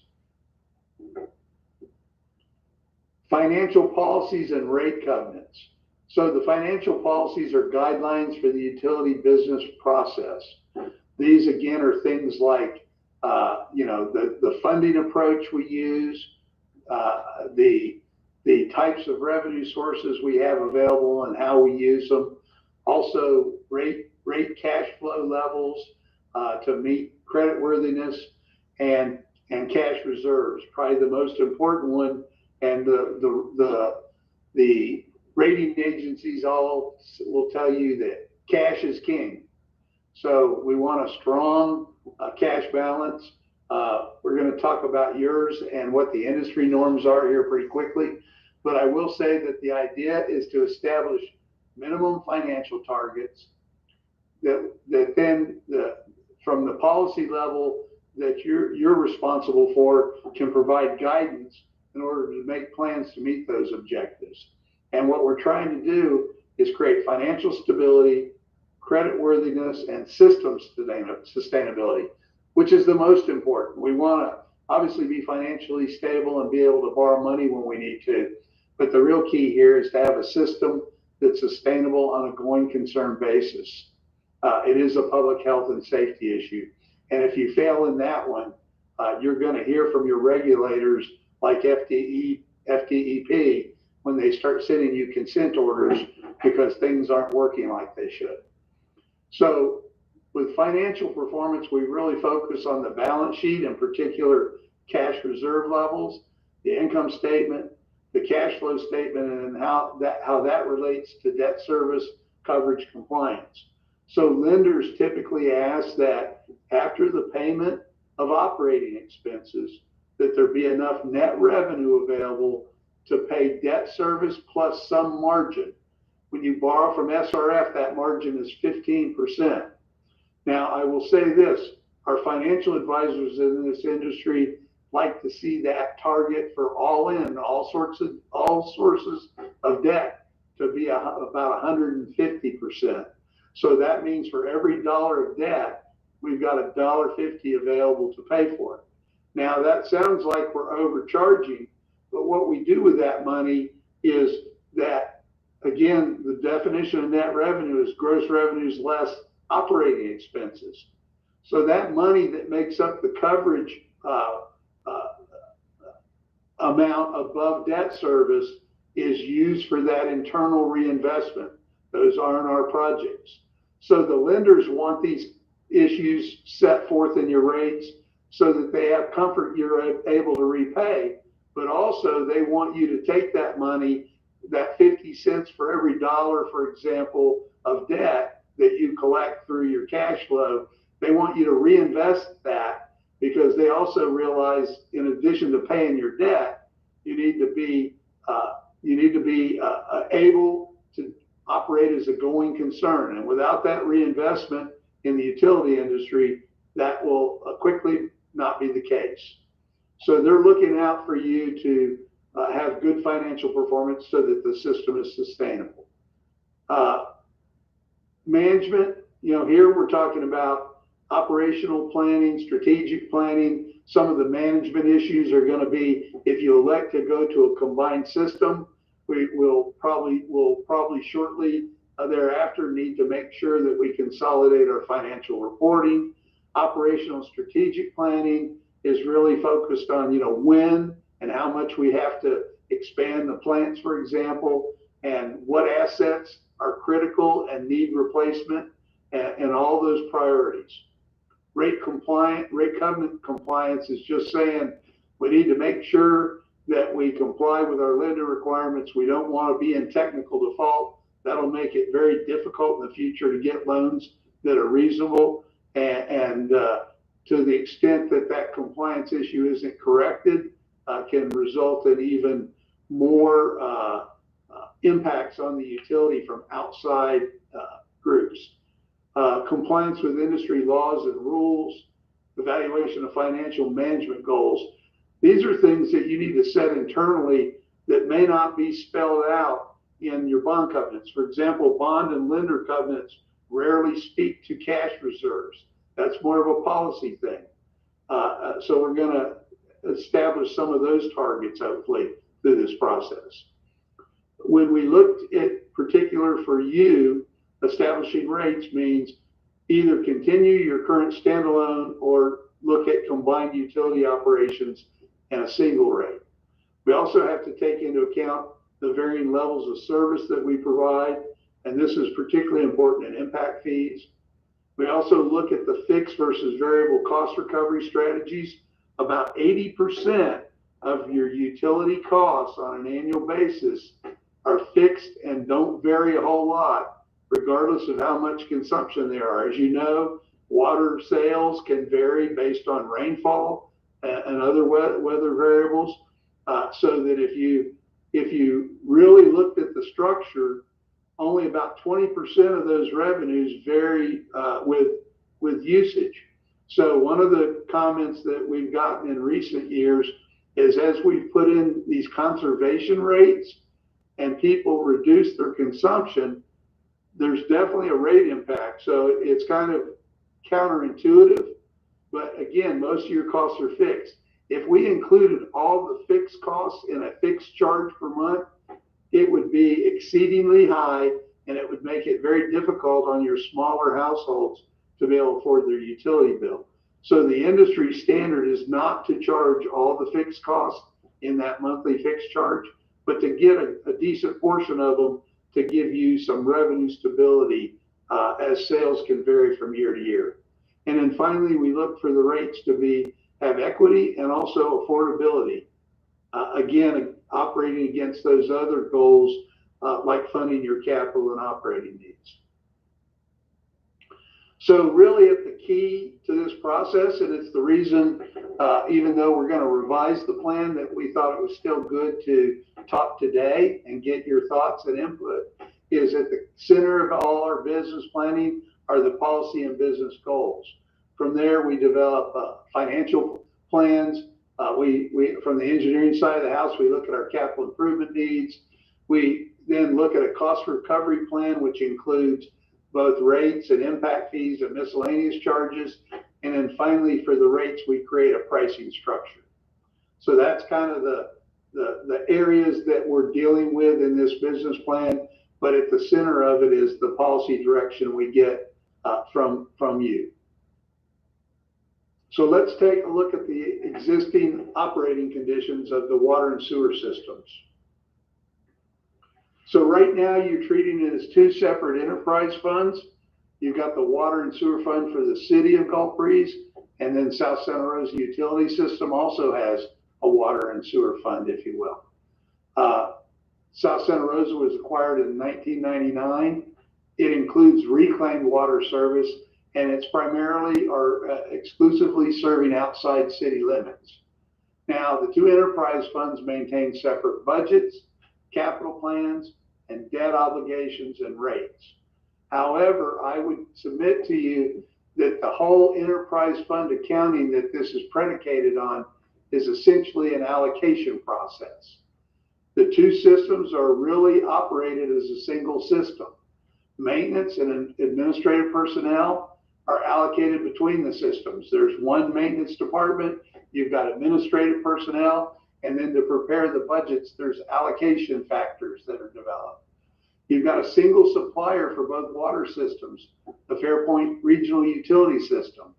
You also have a single wastewater treatment facility for both service areas.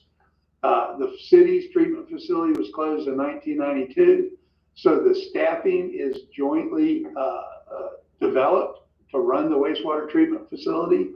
And keep in mind, the plant is nearing capacity and requires expansion to meet additional growth demands, most of which are in the outside city or South Santa Rosa system. That being said, when we look at the way things are allocated, while there is a system in place, I really am not sure that, that those allocations really reflect true operating costs, because you don't have two separate staffs. You're not really meeting your needs separately. And so you use certain factors to do the allocations. Just real quick, service area maps, you're all aware of this, where the city water system serves, where SSRUS water system serves, and then with respect to wastewater, the city has a smaller system there. SSRUS has a larger system to the right of the map. So again, that's just something we put in here for information for the public, because I know y'all are very aware of this. So based on these allocated costs and record keeping, you calculate rates for each system.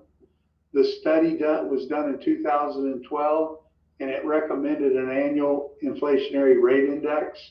But I will tell you, when we look at the rate history here in a moment, that the rates were same for both systems from 2000 to 2006.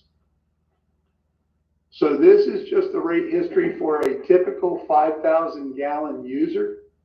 And what you can see here on the left-hand side of this chart is the monthly bill. Across the bottom of the chart, the x-axis, if you will, are the years. And here you can see that the city rates are in green, and the South Santa Rosa rates are the black check line. So South Santa Rosa rates since 2006 have been a little higher than city rates. Part of that is due to the transfer or the outside surcharge, but that outside surcharge is going to the general fund, so it doesn't necessarily result in benefits for utility customers per se. I'm sorry, this one does not include the surcharges. So it also doesn't include utility taxes, which is another general fund revenue source. So these are the monthly bills under the published rates. And here you can see what the current rates are. There's a base charge that varies by the size of the service or the meter. You can see the city, for example, 3/4 inch meter is the most predominant meter for residential service. The other meter sizes are typically for different size businesses. But a city water customer pays $12.99 a month before they pay for any usage, $18.41 for the sewer service, compared to SSRUS paying $15.66, and the sewer rate is $19.68. Now, when we look at the usage rates, the city rates are lower, and here the usage rate for water is $3.63. For South Santa Rosa water, it's $3.79. For sewer, the usage rate per gallon of water use, keep in mind, because we don't really meter sewer use, is $4.66 versus $4.98. And then finally, what you call your tap fee is $1,900 for city water, $2,250 for South Santa Rosa water, and then $5,200 for both systems for sewer. And that's based on a resident or a 3/4 inch meter. So this is just a comparison of the water and wastewater rates that you charge inside the city. So this is the city system compared with other municipal systems that serve inside that's their rates inside their city. Again, since it's inside city, there are no outside surcharges, and we didn't include any utility taxes in these rates. And as you can see, your current rate inside the city for 5,000 gallons is $72.85. And you can see that the other utilities selected are throughout the panhandle of Florida. We work with quite a few panhandle utilities, so we have this data fairly readily available. The average is $77.41 when you take into account all the systems. And a number of those, to be direct about it, are to the east of you and not necessarily in the western part of the panhandle. So then here's the outside city rates that the South Santa Rosa customers pay for. It does include the surcharge. And for the existing South Santa Rosa rate for 5,000 gallons, they pay $83.96. For the systems in the panhandle that have outside city surcharge rates, you can see that their average is $95.94. Impact fees, you call them tap charges. Your city existing for both water and wastewater service is $7,100. In South Santa Rosa, it's $7,450. And here you can see you're at the high range of these fees. One thing I would submit is the reason you're at the high range is you've got your cost of tap built in to those rates as well, where most other municipalities don't. Existing financial condition. So you recently increased the rates in 2020 by the Consumer Price Index. They were not adequate to fund annual operating transfers and the capital requirements. So that resulted in the deferral of needed capital improvements, as well as we've been holding off on the expansion the best we can, but we can't continue to hold off on that.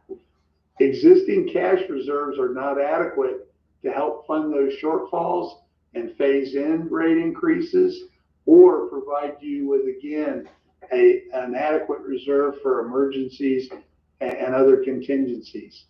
So starting in fiscal year 2020, the city had $28,000 in operating reserves. Basically, compared to O&M I'm sorry, negative 28,000. That's 0 days of O&M. SSRUS had 357,000. That's 30 days.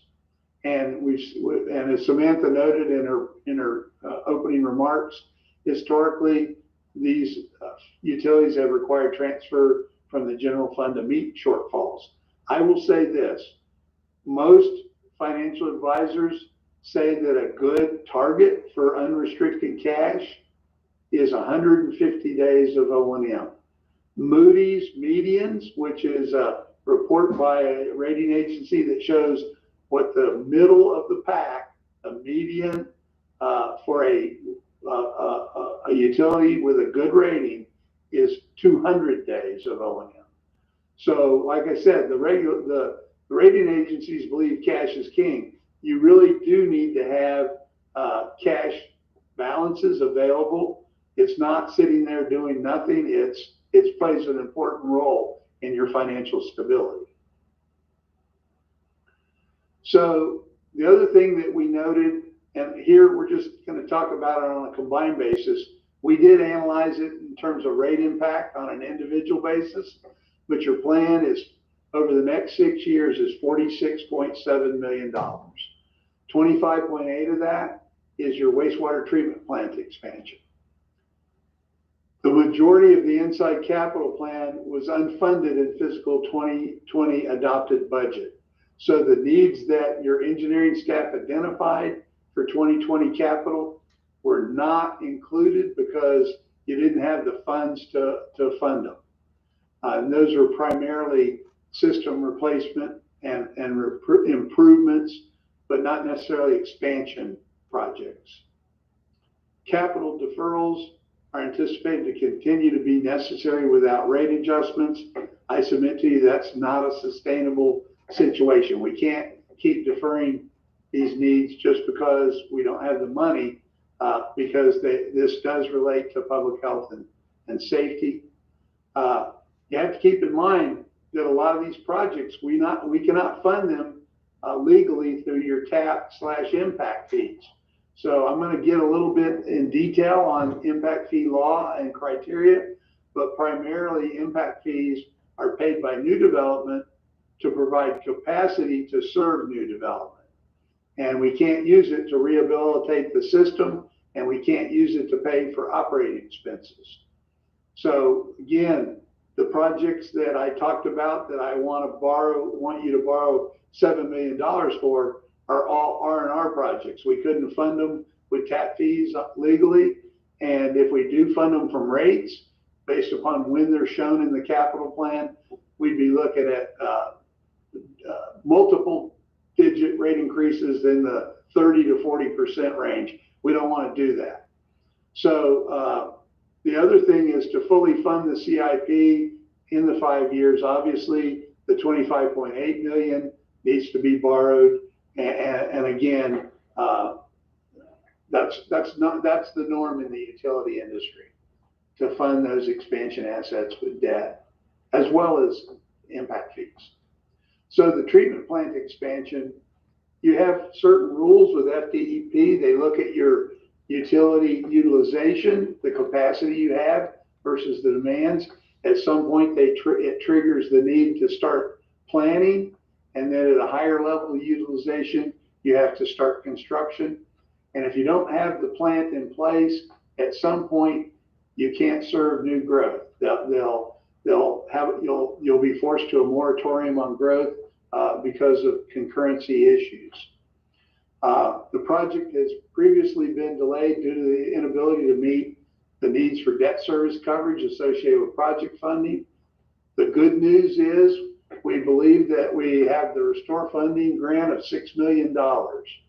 I will say this, one of the reasons when we learned of this in the middle of last week, we all agreed, both your staff and us, that we couldn't just slot this into the model and adjust everything for today's meeting, because one of the issues that we needed to drill into more is when those funds would be available.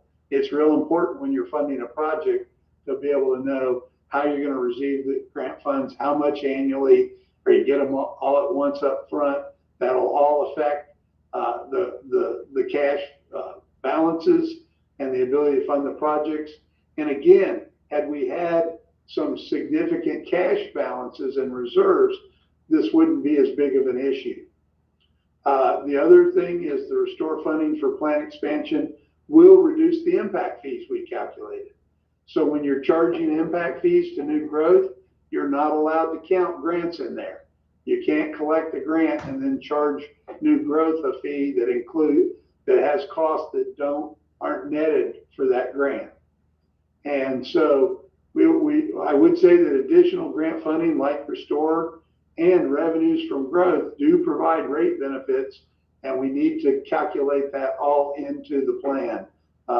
In particular, the other revenues from growth would be associated with the sewer or the septic to sewer conversions, because once those folks convert, they do provide revenues to the system. I will say that if you're going to go forward more aggressively, you need to strongly consider a mandatory connection policy.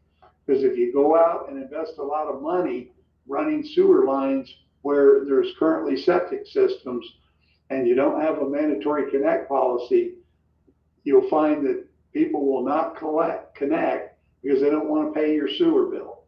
And so most systems that I work with where they do those kind of programs, once the line's in place, they allow a limited amount of time, and then the customer either connects or begins paying a availability fee if they refuse to connect. So those will require some careful considerations to make sure that program works for you. System revenue sources. Okay, I'm going to start with the restricted sources. Those are typically impact fees, and they're restricted by the law in Florida and case law and statutes. Then we've got federal, state, and local grants. Those are typically issued for specific projects, and again, then restricted to those projects. If you have special purpose taxes or other revenues, sometimes we see those restricted. A lot of times special purpose taxes restricted just to capital needs, and the communities provide a list of capital needs if, for example, the public's voting on that tax. Investment income that is derived from the monies held in the restricted funds must stay in those funds. The unrestricted sources of revenue are monthly user fees and charges, miscellaneous customer fees and charges, and interest income from your unrestricted funds, which would be income on your operating reserve that we want to build up over time to make sure you have a good operating reserve, but it will also produce income that we can use for other reasons.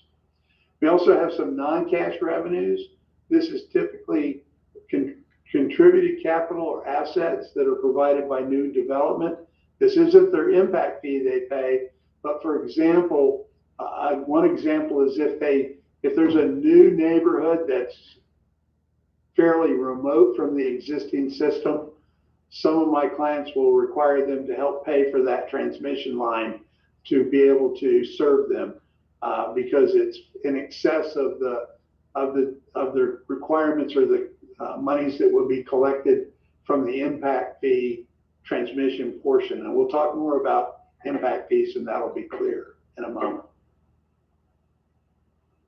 So this is, right now you're out of balance based on the capital plan. If it is to be put in place and the borrowing and the capital funded from rates, your expenditures exceed your revenues.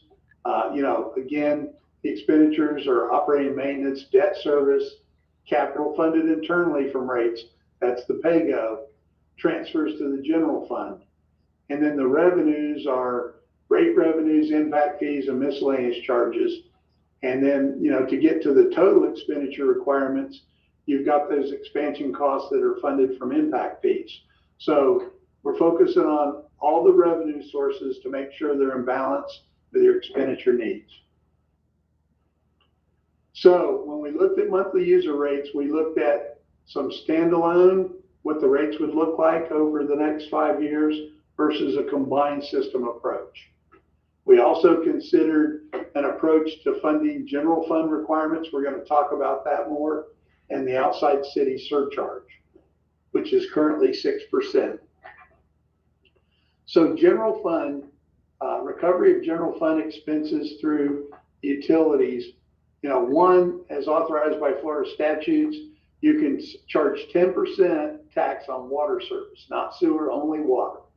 And the city currently charges a 10% tax. And that's really not related to utility service. It's just a tax that would be available for the general fund. Then we have another source, which is administrative cost allocation. Now, these are general fund administrative expenses that provide services and benefits to the enterprise funds. Enterprise funds, while they're intended to have their operations and their budget for their various operating departments, typically administrative expenses such as human resources, information technology, finance. If you were a standalone system and not part of a general government, your utility would have to have those functions and fund them. Because you're part of a government, we allocate fund expenses from the general fund to the enterprise funds based on the services that are provided. And there's various ways that we use to allocate these things. An allocation plan, which the city has, is the typical one. We can look at the number of employees in the enterprise funds versus the general fund, the total expenditures. For IT, we look at the number of workstations. It can be a fairly complicated process. In some cases, it's a very simple process. Again, that's part of your record keeping and administrative activities regarding the enterprise funds. You do currently have an administrative cost allocation. The other thing you can do with utility rates when you serve outside city limits is charge an outside surcharge. This is explicitly authorized by Florida statutes. It's limited to 25% of rates and fees. You can charge more than that. You have to have a public hearing and proof that the costs justify it. But up to 25%, you can charge based on the statutes and adopt it through a rate that is a public hearing for both inside and outside rates. We'll get into that a little more. Currently, you charge a 6% outside city surcharge, and then that revenue is transferred to the general fund. I will tell you, in my experience, the majority of outside city surcharges in the state of Florida charged by municipal systems, which almost every one has that surcharge, is used to fund utility system costs, not general fund needs. So this is from the statute, and it talks about the limitations.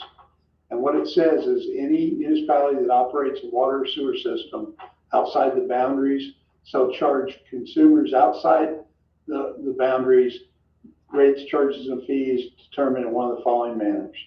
It may charge the same rates and charges as consumers inside municipal boundaries. However, in addition to those common rates, the municipality may have a surcharge of not more than 25% of the rates and fees to customers outside the boundaries. The fixing of such rates and fees and charges in this manner shall not require a public hearing except as may be provided for service to customers inside the municipality. So you have a common rate with a surcharge that's allowed by statute. If you want to exceed 25%, then you're supposed to have a public hearing and a cost study that justifies that. But up to 25%, that's not necessary. General fund transfer policy. So we surveyed your neighboring cities in the Panhandle. We asked it, do you have a utility tax? Do you have an outside city surcharge? And then how you deal with any other transfers to respective general funds. So this has respondents: Gulf Breeze, Callaway, Fort Walton Beach, Milton, Niceville, Panama City Beach, Springfield, and Valparaiso. Question: do you charge a utility tax? For Milton, it's no. For Springfield, it's no. Panama City Beach, no. Everyone else charges the utility tax, and they all charge it, and this is only for water, at a rate of 10%. The next question is, do you charge an outside city surcharge? So in Gulf Breeze's case, you have a 6% water, a 6% sewer, but it's not kept in the utility fund. Callaway has 25% surcharge kept in the fund. Fort Walton Beach has a 25 on water, not on sewer, it's kept in the fund. Milton has 25% water and sewer, it's kept in the fund. Niceville does not charge a surcharge. They probably don't have a lot of customers outside the city, I would suspect. Panama City Beach has a 25% outside surcharge, and it's kept in the utility fund. And then finally, Valparaiso has a 10% surcharge, and like Gulf Breeze, they put it in the general fund. And then Springfield does not have such a surcharge. So with respect to indirect cost allocations, does the utility receive a cost allocation of general fund expenses based on services provided? And all of them do, except for Panama City Beach. You can see the amounts. The basis for most of them is what they call an allocation plan. Valparaiso just uses 10%. And again, the majority of them are formally adopted, and studies in most cases are done to support it. So that's operating expenses. Then with respect to general fund transfers, there's different names that are applied, just like impact fees are sometimes called capacity fees or system development charges. In your case, you call it a tap fee. Here we have payment in lieu of taxes is one way of transferring money to the general fund. The other is payment in lieu of franchise fees. So if it was a private utility, you'd be allowed to charge taxes on those utility assets, as well as charge a franchise fee to that private utility. The city of Tampa, by example, has a general fund transfer for both pilot and PLOF. So do you charge either of those? In Gulf Breeze's case, no. Callaway, no. Fort Walton Beach does not charge a pilot, but they do charge what they call a PLOF. It's 6% of revenues. How they equate that to payment in lieu of franchise fees is that the normal franchise fees agreement in utilities in the past has been 6%. Milton does charge a pilot, and the basis is the revenues. They do not charge a PLOF.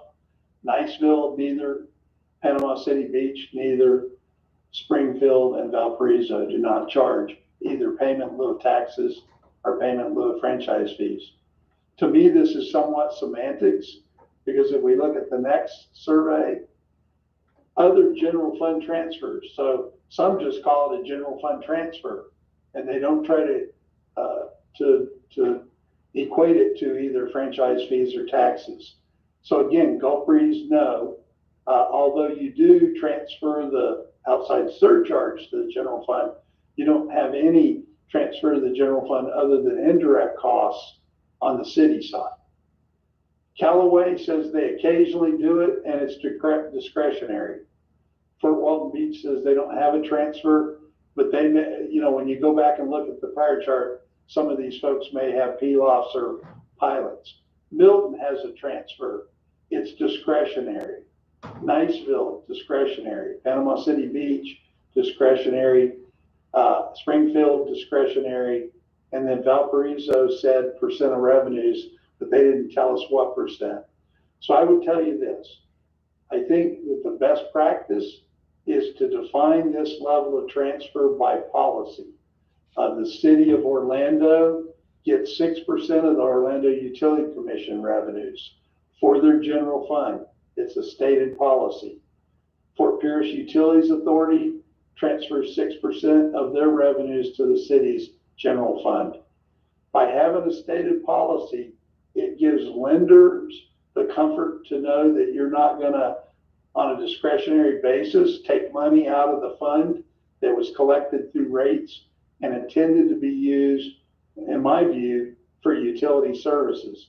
If you do a transfer, you should define it as such and you should limit it. And that way lenders and folks in the community, it will be entirely transparent.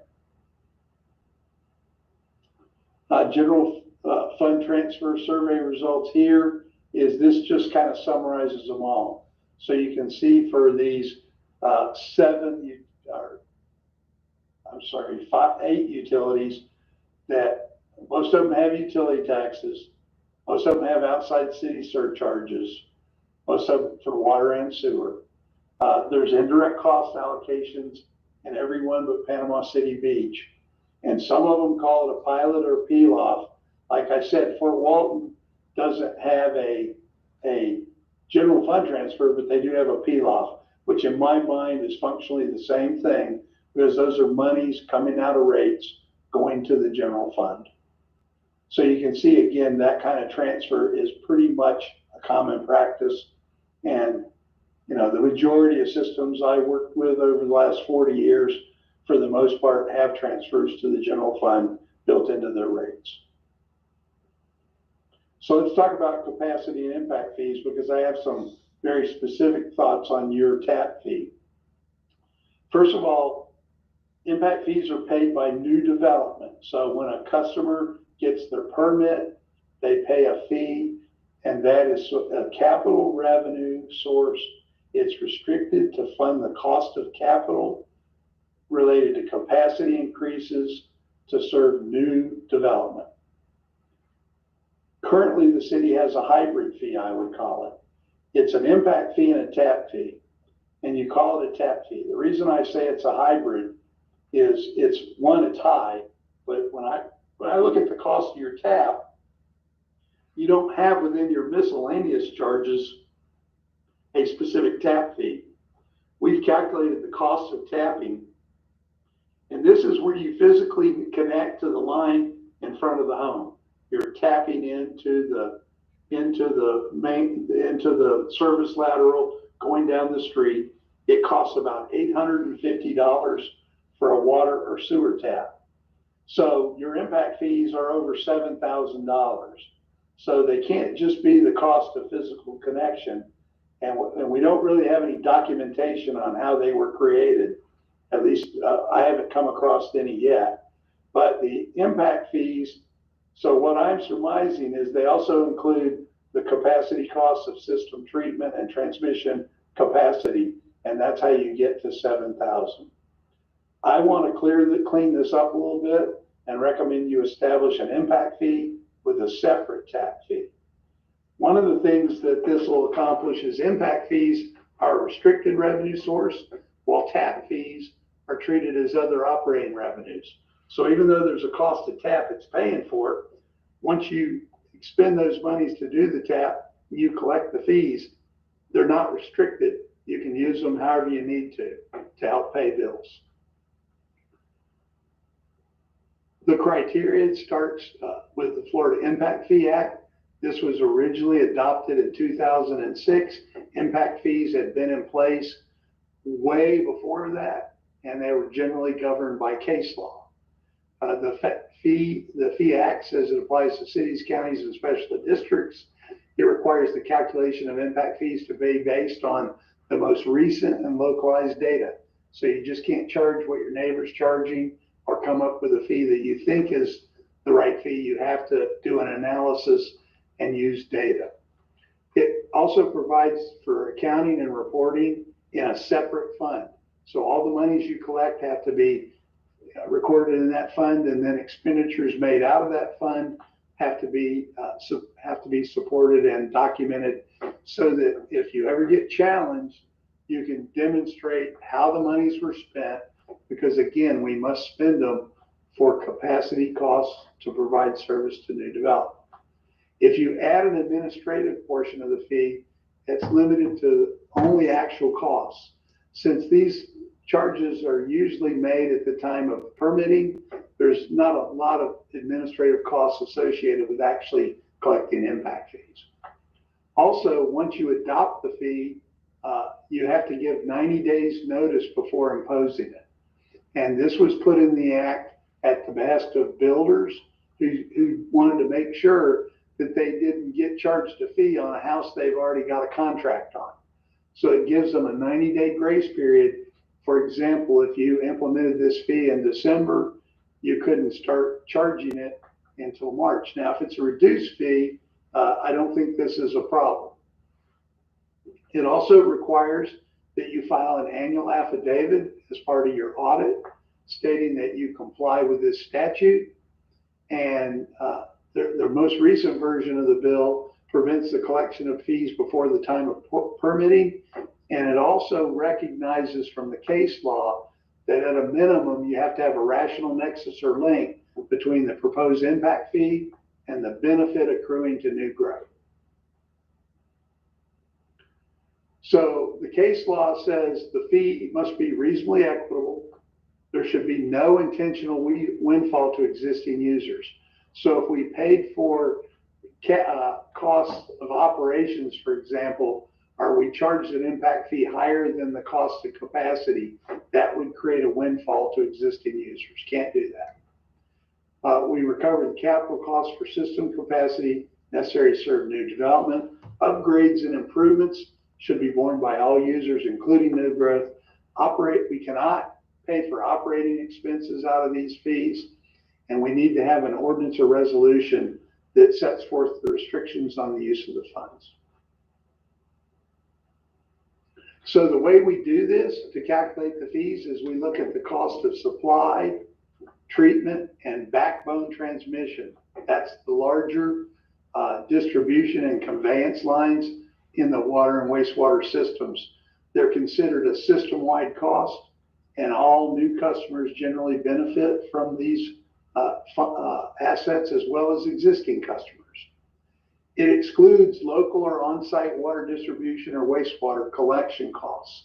These are generally contributed by developers or funded separately through line extension fees or assessments. So again, we don't recover those site-specific costs of a neighborhood for the lines within the neighborhood. We charge for the bigger system costs that neighborhood hooks up to transmit their water or wastewater and treat it. And it's based upon assets available with capacity to serve new growth. So systems that have a water plant that has capacity remaining to serve new growth and is not looking to expand that in the future can recoup the cost of capacity embedded in that existing asset investment. It doesn't have to be a new project per se to qualify. It just has to be an asset.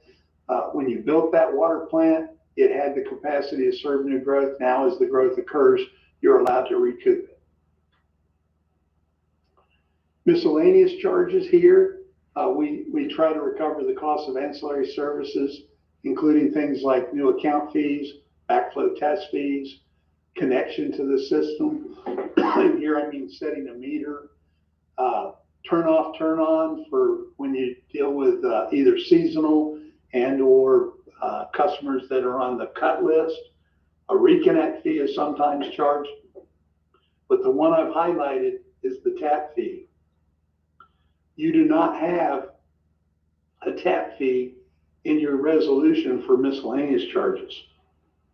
So when you see my proposals, and these are all going to get modified now by the grant that we got for Restore, we're going to have to net that out of the treatment cost, wastewater treatment cost impact fee is going to collect $6 million less over time than the fee I've previously calculated. However, notwithstanding that, the sum of the tap fee plus the proposed impact fees exceed the current fees. The impact fee is actually a reduction, but if you add the tap fee in that these new customers would also pay, it's actually a slight increase over what you're charging today. So finally, again, to give you the status, again, we were ready to pull the trigger on preliminary rates and a financial forecast to show you what kind of rate increases would have been necessary to maintain the current systems as separate enterprises and also to combine it. We need to look at Restore funding and how that may lead to changes the septic to sewer conversion program, if we speed that up, what that'll do to our costs. And then the interlocal reclaimed water agreement, which hopefully provides us some more revenue. So we want to take all these issues and as quickly as possible, pin the numbers down and the timing of the restore funding and bring you back an updated rate analysis. We're in pretty good shape to do that fairly quickly once the information is available to look at the whole thing. I will say this, the cities and the SSRU rates and cash reserves are not adequate over the study period. Rate adjustments will be required to fund direct requirements and build up some adequate cash reserves. And in the near term, capital deferral may be necessary, and the timing of restore funding will be critical to the new rate plan. But I want to give you a little bit of insight into where we're headed. I know some of you have the draft presentation maybe all of you have it, that we were going to present today. But what we are proposing would be aside from the separate rates, which everybody understands what that means and what those increases would be, the real discussion point was whether we want to go to a common rate and acknowledge the common operations between the two systems.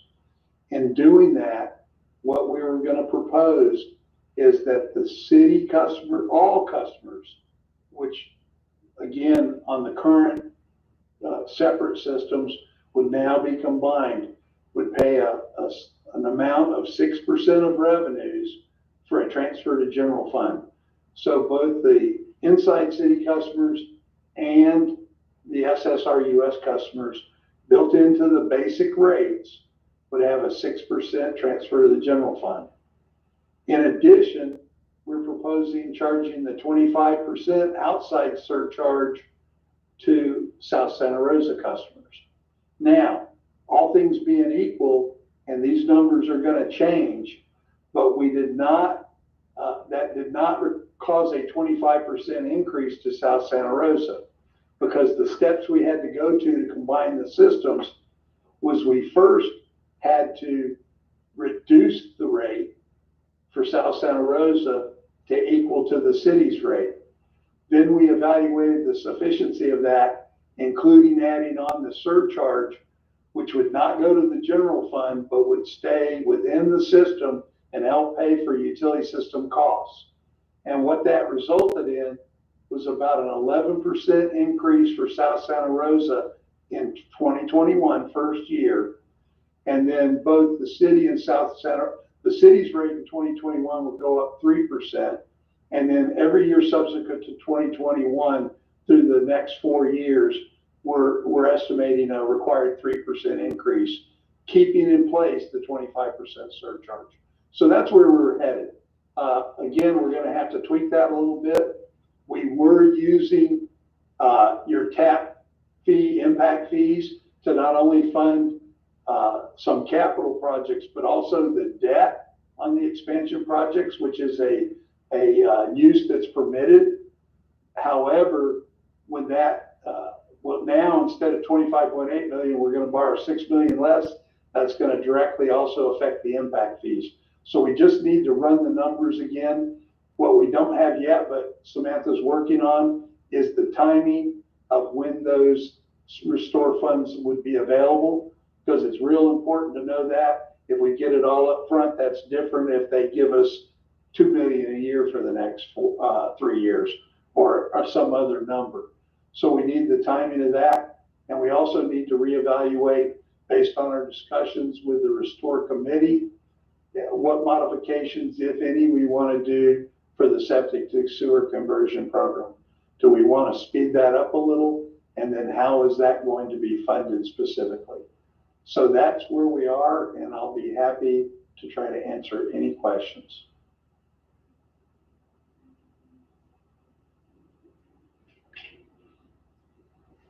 Okay. So thank you, Henry, for going through a rate study that has practical. It's been a long time coming, and a lot of questions for our staff. Leslie, are you getting a head She's muted. By the way, I wanted to add that one other policy direction that we assumed in the study that we'd like to recommend is a target of 150 days of cash reserves. Yeah, okay. And you did mention that early on, but Okay. I think what Henry has provided us with is not just an analysis of, the current functionality, but as we hoped, he's outlined some steps for us to move forward. And so we also talked about the goal was to be further along than what we are now. Last July when we first engaged Reptelis. And so as we talk about next steps, realistically, we kind of have, some parallel paths here. We can move towards adjusting a rate and therefore take out that take out the conventional loan for the $7 million just to catch up. And make those priorities first so that we're not seeing as many emergency repairs. But realistically, that's going to be in line about the same time that we adopt the budget, because if you remember with our stormwater low interest loan, there's still work that has to be done on the front end. We have to first adjust the rates, and we have to get competitive quotes, obviously from area banks. And so I think you can expect that what you will see is a funding plan come forward for this consolidated utility combining 401 and 403. But with the budget that would become effective October 1, you would probably still see a budget that looks very similar to last year. And again, we're going to tell you it's a very austere budget. It's not meant to stretch 12 months. Maybe it'll get us, 6 to 8 weeks down the line, so that meanwhile, Mary Jane is working with staff to address the impact fee ordinance and for us to do the necessary rate adjustment related to the surcharge outside the city. So I just want to review those steps that Henry was talking about, and that is lowering the rate to non-city residents, but then increasing the surcharge so that ultimately there's an 11% differential, but the assurance is that the surcharge is going back into the utility fund. So essentially our ratepayers, we're paying ourselves, and we're making sure that the general fund is not subsidizing a non-city enterprise. So if anybody has any questions of Henry or myself, I know that was a lot of information. You had the PowerPoint, distributed today. And so we can also follow up with any questions you have after the workshop as well. Do we have any benchmarks on debt ratios for all these cities to see, how they stand with the debt that they take on? We could go back in their financial statements and get that. You have national benchmarks as well. Again, you don't want to over leverage yourself, but somewhere in the range of 40% of your assets funded to debt up to 50% is usually reasonable leveraging to get the longer term lower rate impacts. But I can provide that to you, and I'll have some of those statistics when we talk next time. Thank you. That sounds great. That was a lot of information, Henry, but it's very well organized. It's just a ton to take in and to think about. So I understand, and I'm real proud of the little puppy dog that sat through it all. Fell asleep in my lap. I thought he was talking about you, Randy. Again, my thanks to Mr. Nail for sitting through this twice today. He's really stood up to the task. Well, thank you very much. Any questions we have right now? I'm sure we will as we think and talk about this, Henry, but thank you. Well, again, we could have postponed this to wait until we had more final numbers, but we thought it was good to at least talk about where things were headed and some of the principles that you need to be aware of. I think particularly from the impact fee side, I know we have talked about this on the phone with Mary Jane, and she would like to get this cleaned up. And she's been doing her research, and we had some pretty good conversations about it. So I think, you know, we're ready to make some recommendations, but we can't do them in part. For example, we couldn't do the rates. If we don't do the surcharge along with the rates, it's not going to work. And so, you know, before you get these full rates in place, you're probably not going to want those seeking a loan because we have to show that we can pay it back, and those rates need to be adopted. So again, as soon as we can get some updated numbers on restore grants and look at a couple of these other issues, we'll recalibrate all this and put it in the form of a presentation and a report for you. All right. Well, thank you very, very much. We appreciate all your time. You're welcome. And Samantha, when does Restore meet again? It's July 22nd? No, actually, the Restore Committee is meeting July 7th to review the recommendation of the 3 projects, but hopefully we'll get some clarification from the U.S. Treasury before then in order to make the turnaround for the July 7th meeting.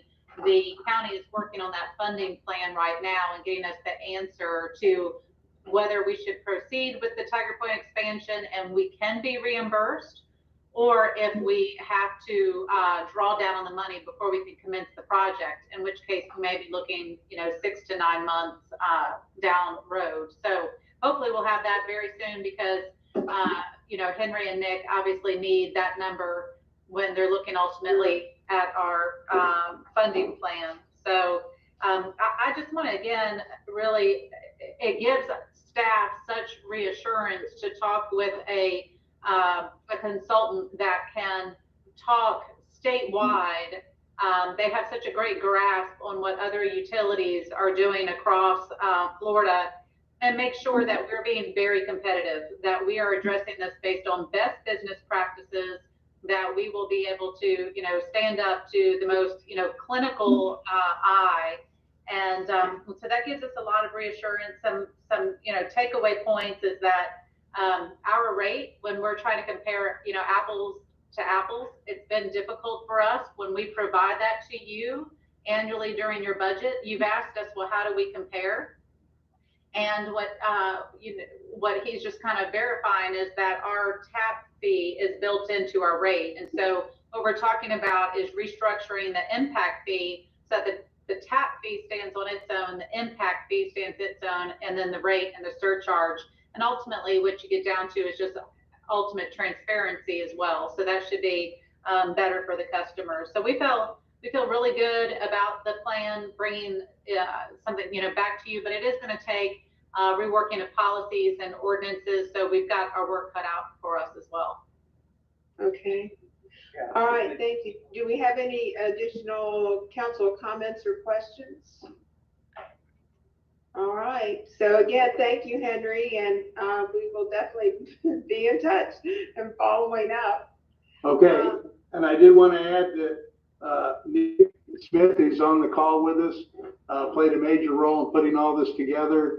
And when Samantha called us Wednesday and told us that things were changing and we decided to have this presentation, but to modify it, he responded like a trooper. And I know Samantha's real impressed with that. One of the things that we did mention with the SSRUS board that we want to explore further is a lot of our clients, after we do these comprehensive studies, we do kind of shortened versions of annual updates.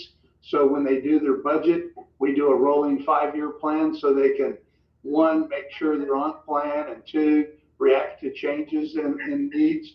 So again, that's something we'll probably want to talk to you more about, whether that's a service you really need. We don't want to provide you anything you don't need, but some of our clients that are acknowledged by rating agencies as having best practices and major improvements in practices is related to ongoing financial planning.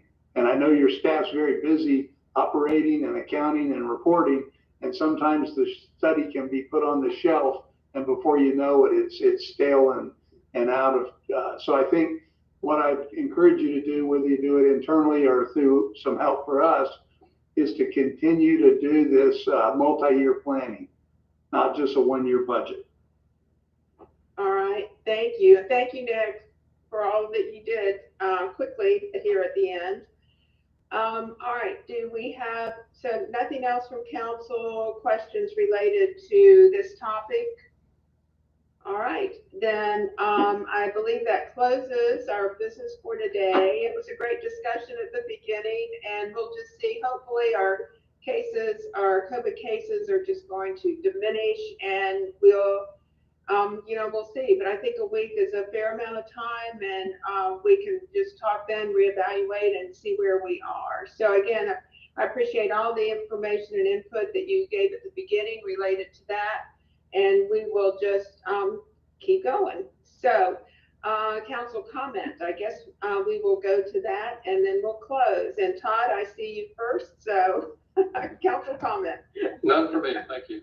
Okay, JB? I'm good, thank you. Randy?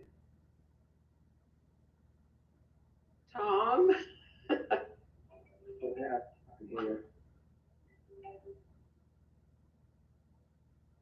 Okay, well, I guess hearing none, we'll adjourn. All right, thank you. Thank you. Good job. Thank you.